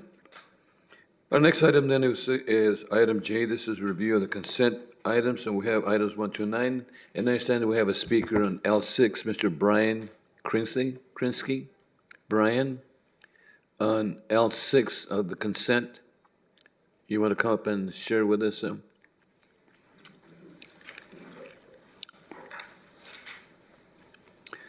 It's item L6 in the consent. My apologies. It should have said K6. Oh, K6? Which is the report from the grand jury, the response to the grand jury permitting report. So it's consent items, correct? I believe it was. So item K is the comments on the consent agenda, which is L. Oh, okay, my apologies. So this is the right time. Thank you. You're right, my apologies. My apologies as well. So As I said earlier today, my name's Brian Crinsley. I've been in Oxnard for 30 some odd years. I've been a voter for over 35. The fact of the permitting side, about 24, 25 years ago, I was one of the first people to get solar in Oxnard. And the people that came out didn't understand anything at all about permitting solar. And we went through all of I'm an electrical engineer, and we went through all of the ways to figure out how to do it correctly. And I may have been one of the first, actually, to train all of the city people on how to figure that out. But they were very responsive, and I appreciated everything they did. And the permitting, although it did take perhaps 4 or 5 months to get through, it was always with a positive attitude and a forward action in mind. The report from the grand jury, I have read a couple times now, and forgive me for saying this, it's a bit confusing, and it also contradicts itself in a number of spaces. I would be surprised if the grand jury did not expect a response from you, sir, that was not perhaps in line with what they are requesting. I believe that as long as your permitting process, which was very slow, has been getting better, and it appears that the report agrees with that, I see nothing wrong provided forward motion is occurring, people are trying their best, and things are getting better. And as far as I can tell, according to that report, they are. I would strongly recommend that you reply in such a vein, in the fact that I believe that Oxnard, the city of Oxnard, in their permitting process, is not doing badly at this point. And I appreciate everything that you've been doing. So, just to bring that up. Thank you. And we're working that. We're working on to improve that. Thank you so much, Brian. Thank you. Okay, let me see, council members, we have 9 items on the consent. I have comments on a couple of items now. Which items? K8. K8? Or L8, I'm sorry. I mean L8? And also the item about the grand jury report. L8, and that was, what number is that? 6? L6. Okay, 8 and 6, go ahead, Mayor Pro Tem. Okay, well, I'll start with L6. I would just echo the comments of the gentleman that spoke about the solar system. And I went through this about a year ago, having solar put on my house. And I thought, all things considered, the permitting process was actually pretty good. And it was an area of understanding that I had no knowledge about. I relied on the contractor to do all the work. And we were up and operational probably within about 90 days. There's been some fine tweaking since then, but to have a permit go through that I knew nothing about, honestly nothing about, I thought it went very, very well. So I was very pleased. Thank you. Thank you. On L8. L8, we received a letter from the Apartment Association of Greater Los Angeles about part of the changes under the omnibus provisions. The 2-year thing. And I think some of the statements that were in there were maybe not quite accurate. Not that they were deceitful or dishonest or anything else, but the writer made a comment about if residents provide their name and address, that we would not be able to keep that confidential. So I wanted to see if anybody from our city attorney's office could address that. And also, there was a comment about extending a process 2 months, twice as long as what the state required. And my understanding is that's we're in compliance with what the state is requiring. So, and I see Mr. Zaragoza standing up there, so take it over. Sure. Mayor Pro Tem, members of the council, Deputy City Attorney Jason Zaragoza. So to address the letter that was received from the Apartment Association, so on the first issue of the 24-month requirement, that is already in our code. So we're actually not changing that. That's one. And then 2, the Tenant Protection Act requires that for a just cause eviction ordinance to have force and effect, it must go above and beyond state law. So that's what this does. Yeah, correct. As to the personally identifiable information concern, that would not be disclosable under the California Public Records Act. Personally identifiable information is exempt from disclosure, where that disclosure would result in an unwarranted invasion of privacy. So as to that information, it would not be made available to the public. So it's not also not an issue for us as far as the way that that the apartment association addressed the matter. Thank you. Thank you, Mr. Mayor. Thank you. Council members, any other concerns on this? If not, we need a motion. Excuse me, Mayor Zaragoza? Yes, ma'am. We have one virtual speaker. Okay, go ahead. Caller with number ending in 4978, please unmute.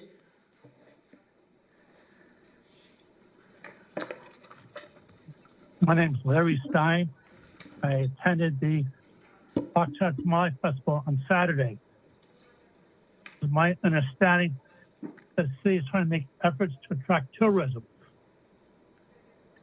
How do you think people felt when the elevators at the parking structure weren't working? You have an item on the consent agenda, item 4, about Amtech elevator services, elevator inspections, maintenance, and repairs. Isn't this like letting the horses out after the fire? The idea is to have things prepared before you have the public attend a large event. Several thousand people attended the event, and I had mobility issues. I had to park my car on the 4th floor of the parking structure and walk down the flights of stairs because why? The elevators weren't working. Why isn't the city maintaining our elevators, especially when we have a situation where we want to attract a large number of people? Thousands of people attended the event on Saturday and Sunday. How many people had the experience of finding elevators that weren't working? What kind of impression does this leave the residents of Oxnard? What kind of impression does this leave the visitors to Oxnard? Isn't the mayor supposed to be helping manage our city through the city manager's office? How come things are broken and don't get fixed? Thank you very much. I'll be talking other issues later on. Thank you. Thank you. Mike, anybody want to, because I know our elevators are in pretty good condition and let's see. Honorable Mayor and City Council members, Steve Hallett, Assistant Public Works Director. There are 2 elevator units at the parking structure. The south elevator should have been working. The north elevator, I'm sorry, I got that backwards. The north elevator is the one that's operational. It's the south one that is under repair, and that's pending approval of this contract for us to get the repair technician out there to do those repairs. Thank you so much. Okay, thank you for that answer. Okay, so we have. I'd move in for consent. Moved by Mayor Pro Tem Second. for item 1 through 9. Second by Valenzuela. Roll call.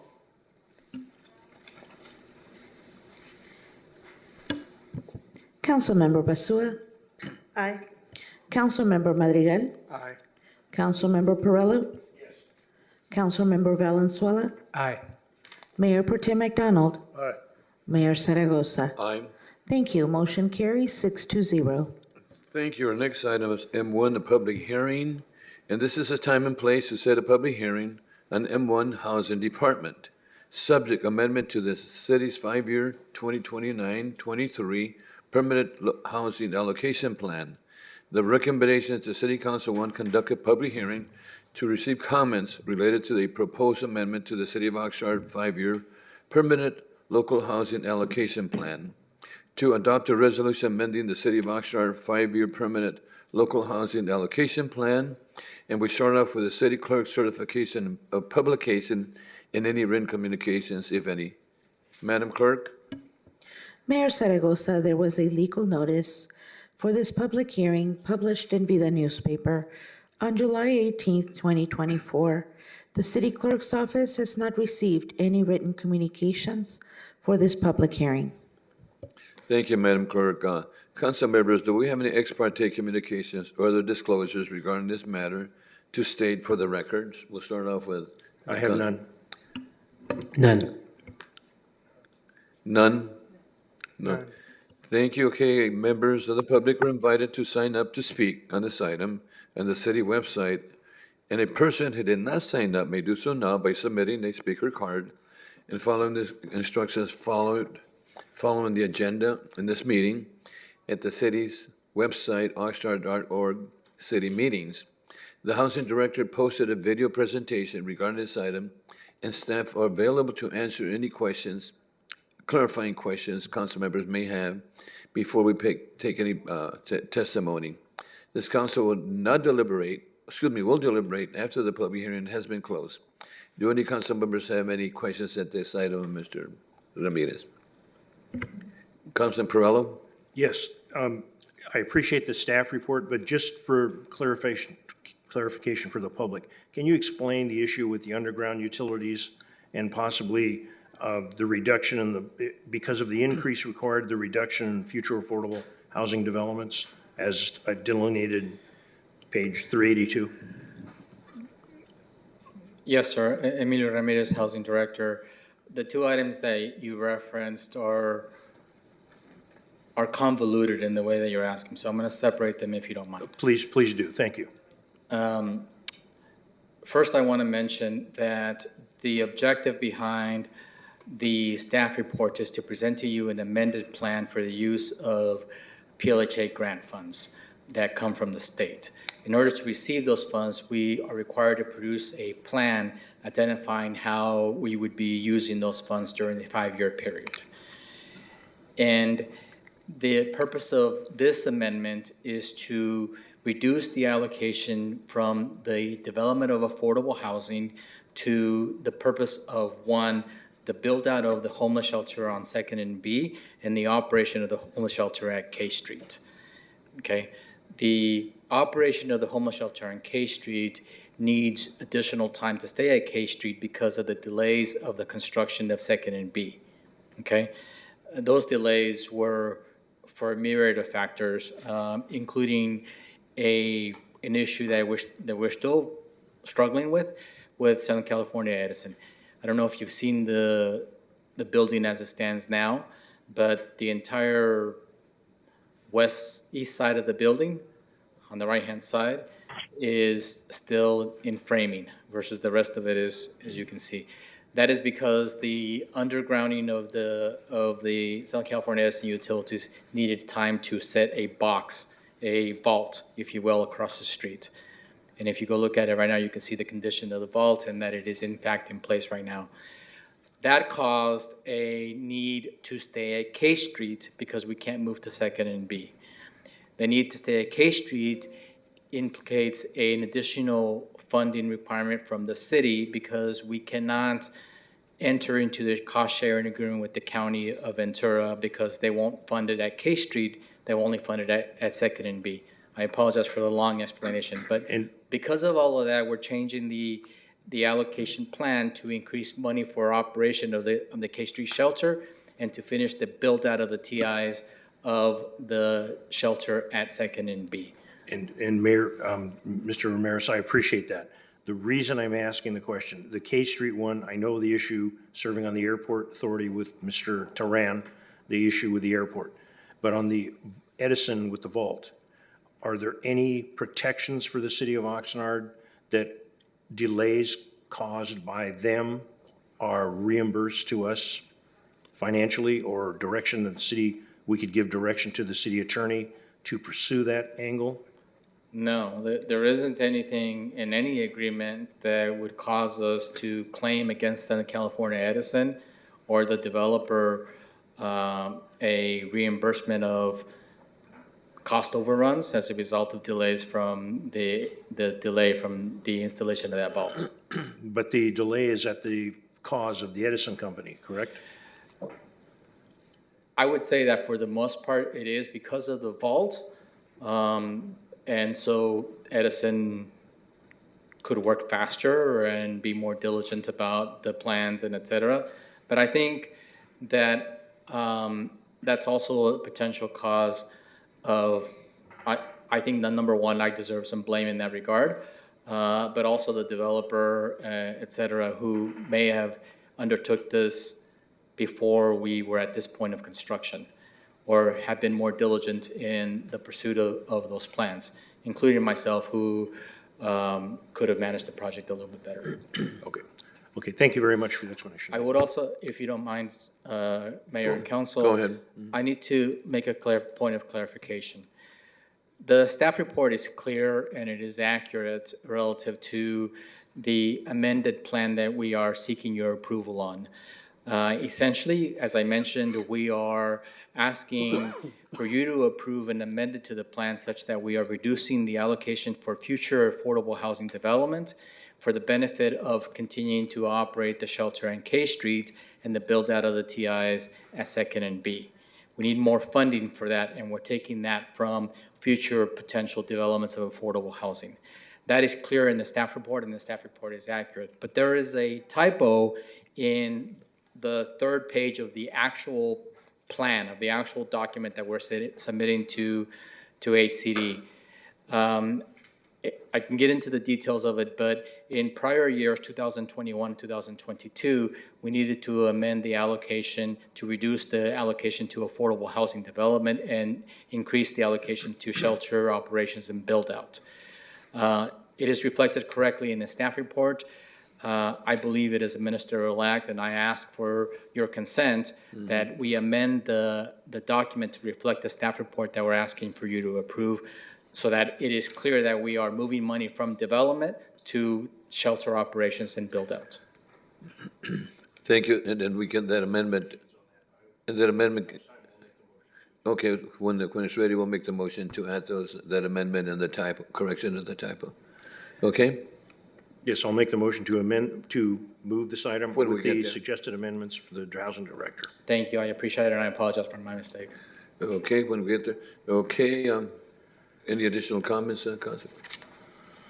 If not, then, if there are no additional comments, then I'm going to open the public hearing, testimony portion, and speakers have up to 3 minutes to speak on this item. Madam Clerk, do we have any speakers on this item?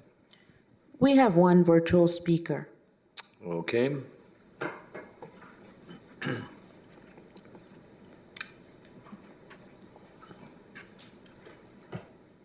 Mr. Stein, you have 3 minutes to speak. Please go ahead. My name's Larry Stein. I want to take this opportunity because I was on the agenda relating to housing. We have a number of projects with housing and housing development that all rely on the urban water master plan. That's where the water's going to come from. All this new housing.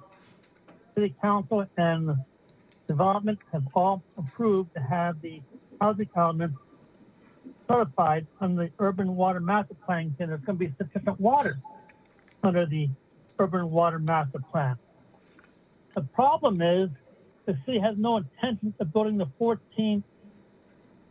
city has no intention of building the wells that will supply 14,000 acre feet of recycled water as an element of the urban water master plan.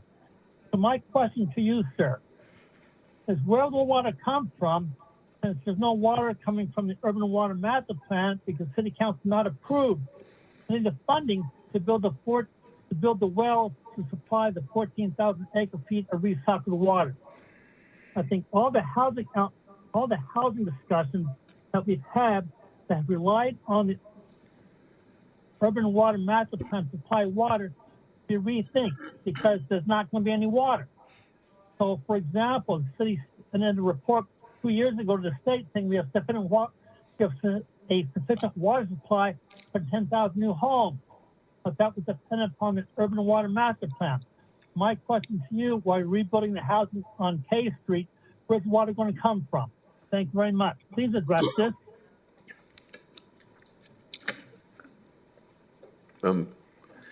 Does anybody have any information for Mr. Stein?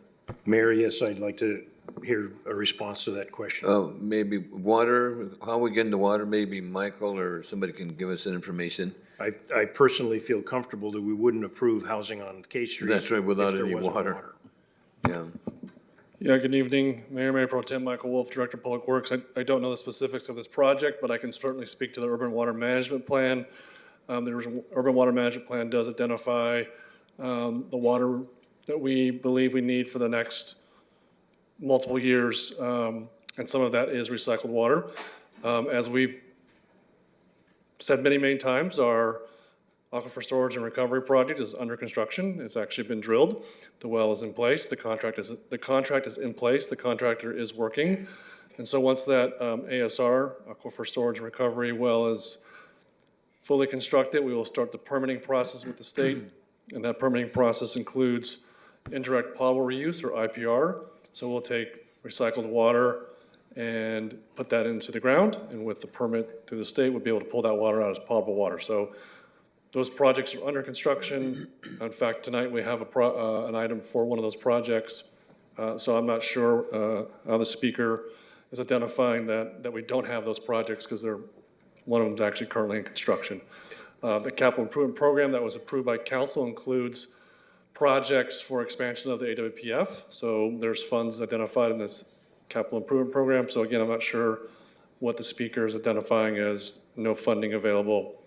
I will also say, I'll add to this, I looked at it today for a different reason, but about 24 years worth of total water production for the city of Oxnard.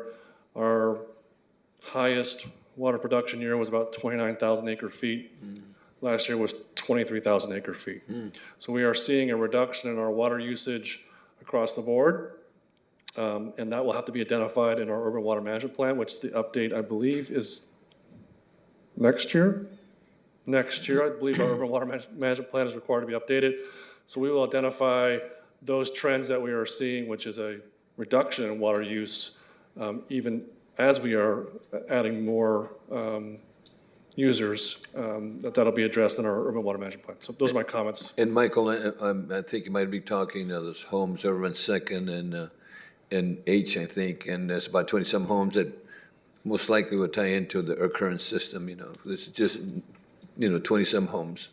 So those projects, my assumption, again, not knowing the specific projects being talked about tonight, I didn't look at the staff report because it's not Public Works, but projects go through the approval process. That's right. Development projects go through the approval process. That includes either the Planning Commission or the City Council, or maybe even a director's hearing. We have water neutrality policies that are in place, so all those are in place before projects are approved. Thank you, Michael. Okay, Just additional questions? Yes, one point, Mr. Wolf. We are also waiting for parts to arrive that have been, because the blames have been COVID from the manufacturer side. We're not dragging our feet. We're waiting for this stuff. Unfortunately, the ASR project started right at the very beginning of the COVID, and like most projects, experienced a lot of delays in supplies. But the project is going forward. Part of that delay was permitting. We needed to get through the permit process, not permitting like an issue with the community development, but we Public Works need to get through the permitting process. So that was a little bit of delay as well. Most contractors don't like waiting this long to finish projects, so it's not contractor dragging their feet, because it actually costs them money. And so this project is just one of those ones that has a lot of moving parts, and unfortunately with the pandemic caused some delay. And if I can also ask, I don't see Mr. Pengelly here, but can someone answer? We don't approve housing unless there's water for the housing. I'm begging for an answer on this one. That is part of the environmental review associated with the project. Can you repeat that, please? That is part of the environmental review associated with the project. It's the water neutrality policy in CEQA. So in plain English, we don't approve housing unless it's got Unless it complies with the urban water management plan and our policies. Thank you very much. Appreciate that. Councilmembers, any additional questions for Mr. Ramirez? Okay, if not, do we have any additional speakers, Madam Clerk? Mayor Zaragoza, we do not have any additional speakers. Okay, if not, then I'm closing the public hearing. Do any council members have any additional comments on this item? If not, I'm looking for a motion to approve this item. I'll make the motion with the recommendations of the changes that the housing director repeated. And can you please repeat them for the amendment and the typo? Go ahead. We are seeking an ministerial change in the plan, the actual document that is going to be submitted to the state, wherein we are reducing the allocation to affordable housing development and increasing the allocation for the operation of the K Street shelter and the build-out of the second and B shelter. Thank you. And the typo too on page, what was it? What's corrected? That is the typo. That is a typo, That is okay. what I just explained. Is a Thank you. typo. Okay, we need a second. Second by Madrigal. Roll call.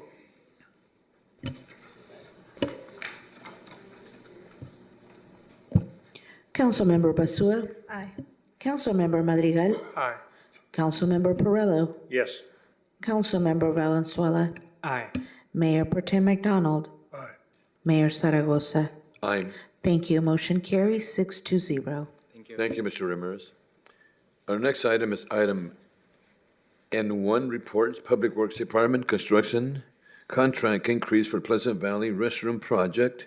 Recommendation, City Council approve and authorize an additional project contingent amount of $2,911.56 to agreement A8485 with NoHo Construction for a new not-to-exceed value of $242,161.56. And this item did not originate in committee because it's part of the capital improvement project specifically listed in the city capital improvement project, which was approved by the city council. And there was a pre-recorded major item, and we do have Mr. Kessler. Any questions on this item? Any speakers on this item?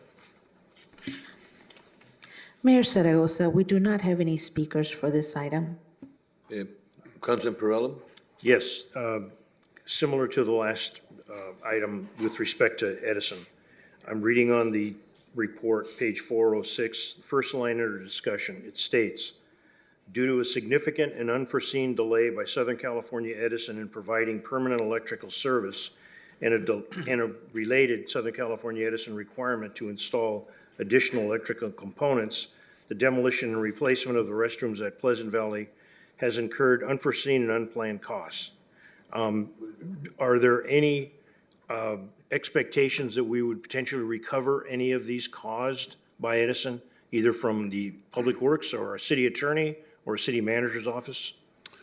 Good evening, Honorable Mayor and council members. Morgan Kessler, city engineer. We don't have any expectation that we would recover those costs. You know, when you're dealing with utility companies, they're, you know, in my experience, there tends to be significant, not always significant, but a lot of times significant delays when it comes to, you know, getting a new power service or a new gas service or things like that. And I've never been able to recover any of those delay costs. Okay. I appreciate the answer. It sounds like a sad state of affairs, not on our city's part, but it sounds like Edison, specifically Southern California Edison in this case, knows who controls the power, and they, kind of funny, but yeah, it's not good for our city, and residents don't seem to understand that. Thank you very much, Mr. So Mayor Pro Tem, you made a motion? Go. Second. Okay, first by Mayor Pro Tem, second by Madrigal. Roll call. Councilmember Basua. Aye. Councilmember Madrigal. Aye. Councilmember Perillo. Yes. Councilmember Valenzuela. Aye. Mayor Pro Tem McDonald. Mayor Zaragoza. Aye. Thank you. Motion carries 6-0. Thank you, Mr. Kessler.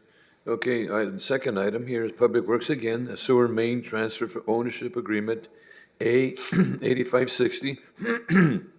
Recommend City Council authorize city manager to execute an agreement in any associated documents transferring the ownership of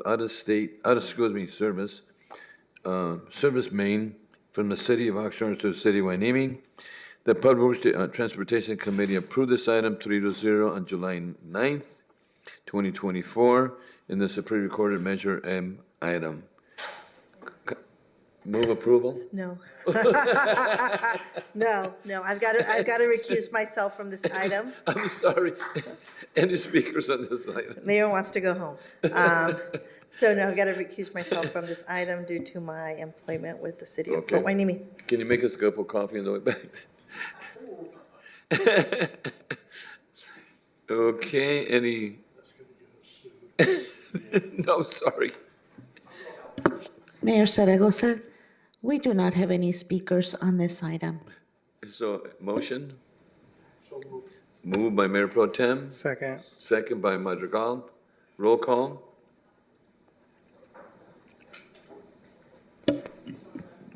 Councilmember Basua, recused. Councilmember Madrigal, Aye. Councilmember Perillo, Yes. Councilmember Valenzuela, Aye. Mayor Pro Tem McDonald, Aye. Mayor Zaragoza. Aye. So motion carries with 5 yeas, 1 recusal, and 1 absent. Okay, we'll call the Councilmember Woman back. Mayor, on the next item, I'm going to declare a conflict as I live within about 300 feet of the ASR wells.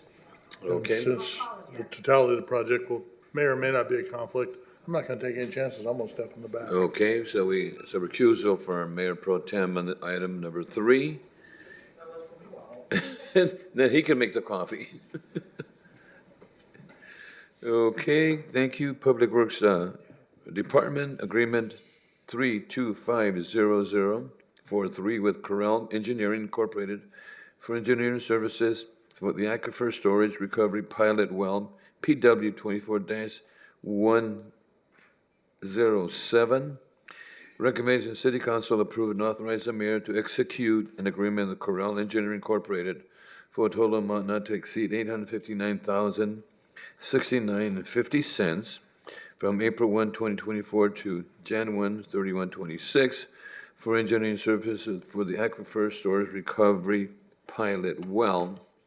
And this item did not originate in committee because it's part of the capital improvement project specifically listed in the city's capital improvement project budget, which was previously approved by the city council. And there was a recorded item under Measure M. And we do have Mayor Tammy? Zaragoza, Tim, any we do speakers? have 1 virtual speaker. Okay, go ahead.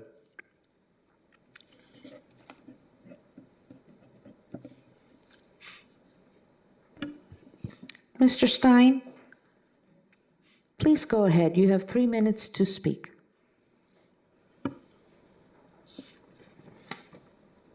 Under the capital improvement project list that was approved earlier this year, there was funding set aside for the construction of facilities for 7,000 acre-feet of recycled water. 7,000 acre-feet to be done sometime in the next 2 to 3 years. However, if you read the Urban Water Master Plan, it doesn't call for 7,000 acre-feet of recycled water. It calls for 14,000 acre-feet of recycled water. When questioned at the Capital Improvement Project hearings, I was told that there's no plan to make the water available. There's no plan to produce 14,000 acre-feet of great water.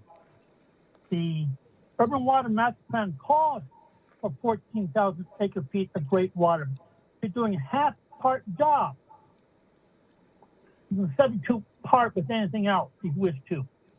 Again, the idea here is to provide 14,000 acre-feet of recycled water, and no funding has been approved for 14,000 acre-feet of recycled water being processed. It calls for City Council approved only 7,000 acre-feet of great water. Considering the city's capabilities of following directions, I even wonder why we're building 7,000 acre-feet, because the city seems to be stalling on this. Please bear in mind, when the bonds were first passed in 2010, while the recycled water facility at Perkins Road was being built, the wells were also supposed to be built. Why did the city council not approve the wells, but voted to vote for an auditorium? Now, 3 years prior to the passing of the bonds in 2010, city staff met with the Pleasant Valley Water people and negotiated contracts. Why would you bother negotiating contracts if you're going to build the wells or going to service the people of the public? The potable water people paid for the bond, but we're not getting the water. The potable water people are paying for the service of this program, the recycled water program. We're not getting the water. Now you're dragging your heels, claiming you don't have any part. You want to build a well some more, but the well was already budgeted for. The well was already budgeted for. And where's the money coming from? What happened to $50 million? How much of that $50 million being set aside for the recycled water program? Please, you're building houses without approving the funding for the recycled water program, or at least completing the 7,000 acre feet, not completing the 14,000 acre feet required in the Urban Water Master Plan. Again, Thank you. The Urban Water Master Plan calls for 14,000 acre feet. Thank you, You're Mr. Stein. introducing 7. Thank you. Thank you. Tim, can you answer some of those questions? Certainly. So just to touch on a couple things. Oh, so let me apologize. Mayor, City Council members, my name is Tim Beeman. I'm the Assistant Director of Public Works, overseeing water and wastewater. So as I mentioned in the staff report, there were a couple of items that were left out of the original design. Now, we did inherit this project as we did have some staff turnover. So there has been a bit of historical digging that we've had to do on our own in order to find out, what steps additionally need to be taken to make this well operational. Now, whether or not those steps were meant to be taken and they slipped through, we're just not sure, but we are taking those steps now. And so in my time here, which is a little over 4 years, we now do have dedicated engineers to the CIP for water and wastewater. We have 3 in particular. And that staff has done a diligent job in going through these plans, going through the process and figuring out what do we need to do for the startup and commissioning. Some of the items that are listed in there, such as the SCADA system, so the controls of how we will operate that well, the flushing of the backbone line, also making sure that we have the power service from K Street over to the well, as well as what we, water service, fire service, and some of the items that we went through the planning department to make sure that everything is also in compliance. And Tim, those ASR wells are something we're going to need in the future anyway. So now you're trying to take care of a lot of the items that need to be corrected. That's correct. And so this is the pilot well. We do have plans to build additional wells. I was with staff members today reviewing requests for qualifications. We have advertised already and have received proposals for what we're calling an owner's engineer, and that is for AWPF expansion, improvements, expansion, as well as the ASR well field. Thank you, Tim. Council members, any question? If not, we need a motion on this item. Move the recommended action. Okay, moved by Councilman Perrello. Second. Second by Madrigal. Roll call.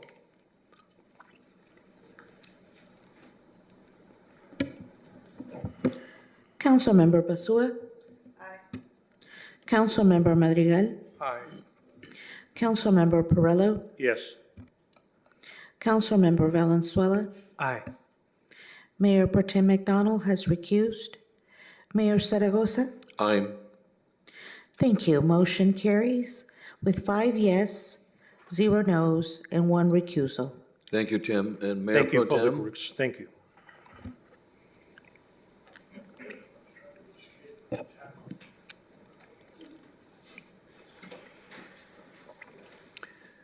Okay, our last item is item number 4, Information Technology Department, Second Amendment to Agreement 324-00125 with HeliCloud for IT consulting and recruiting services. Recommendation the City Council approve and authorize the mayor to execute a Second Amendment to the Professional Service Agreement 324-00125 with HiCloud Incorporated to increase the value of the agreement from $850,000 to $1,500,000 through June 30, 2025 for information technology, consulting, and recruiting services. And the Finance and Governance Committee approved this item 3-0, July 9, 2024. And there was a pre-recorded item on this particular item. And we do have not Robert Rubin.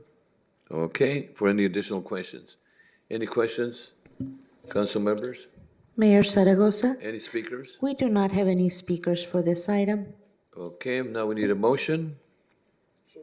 Moved by Mayor Pro Tem. Second. Second by Valenzuela. Roll call.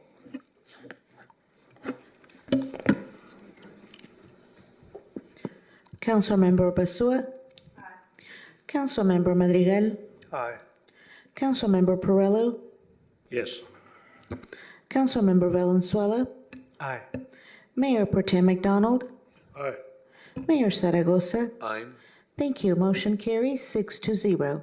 Thank you for the presentation. Thank you. Okay, so that's our last item. We'll probably see you in, We have to go back into closed well, session. wait a minute. We got to go back to closed session, and we'll be back after that closed session. So we're almost adjourned. We'll be back.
Okay.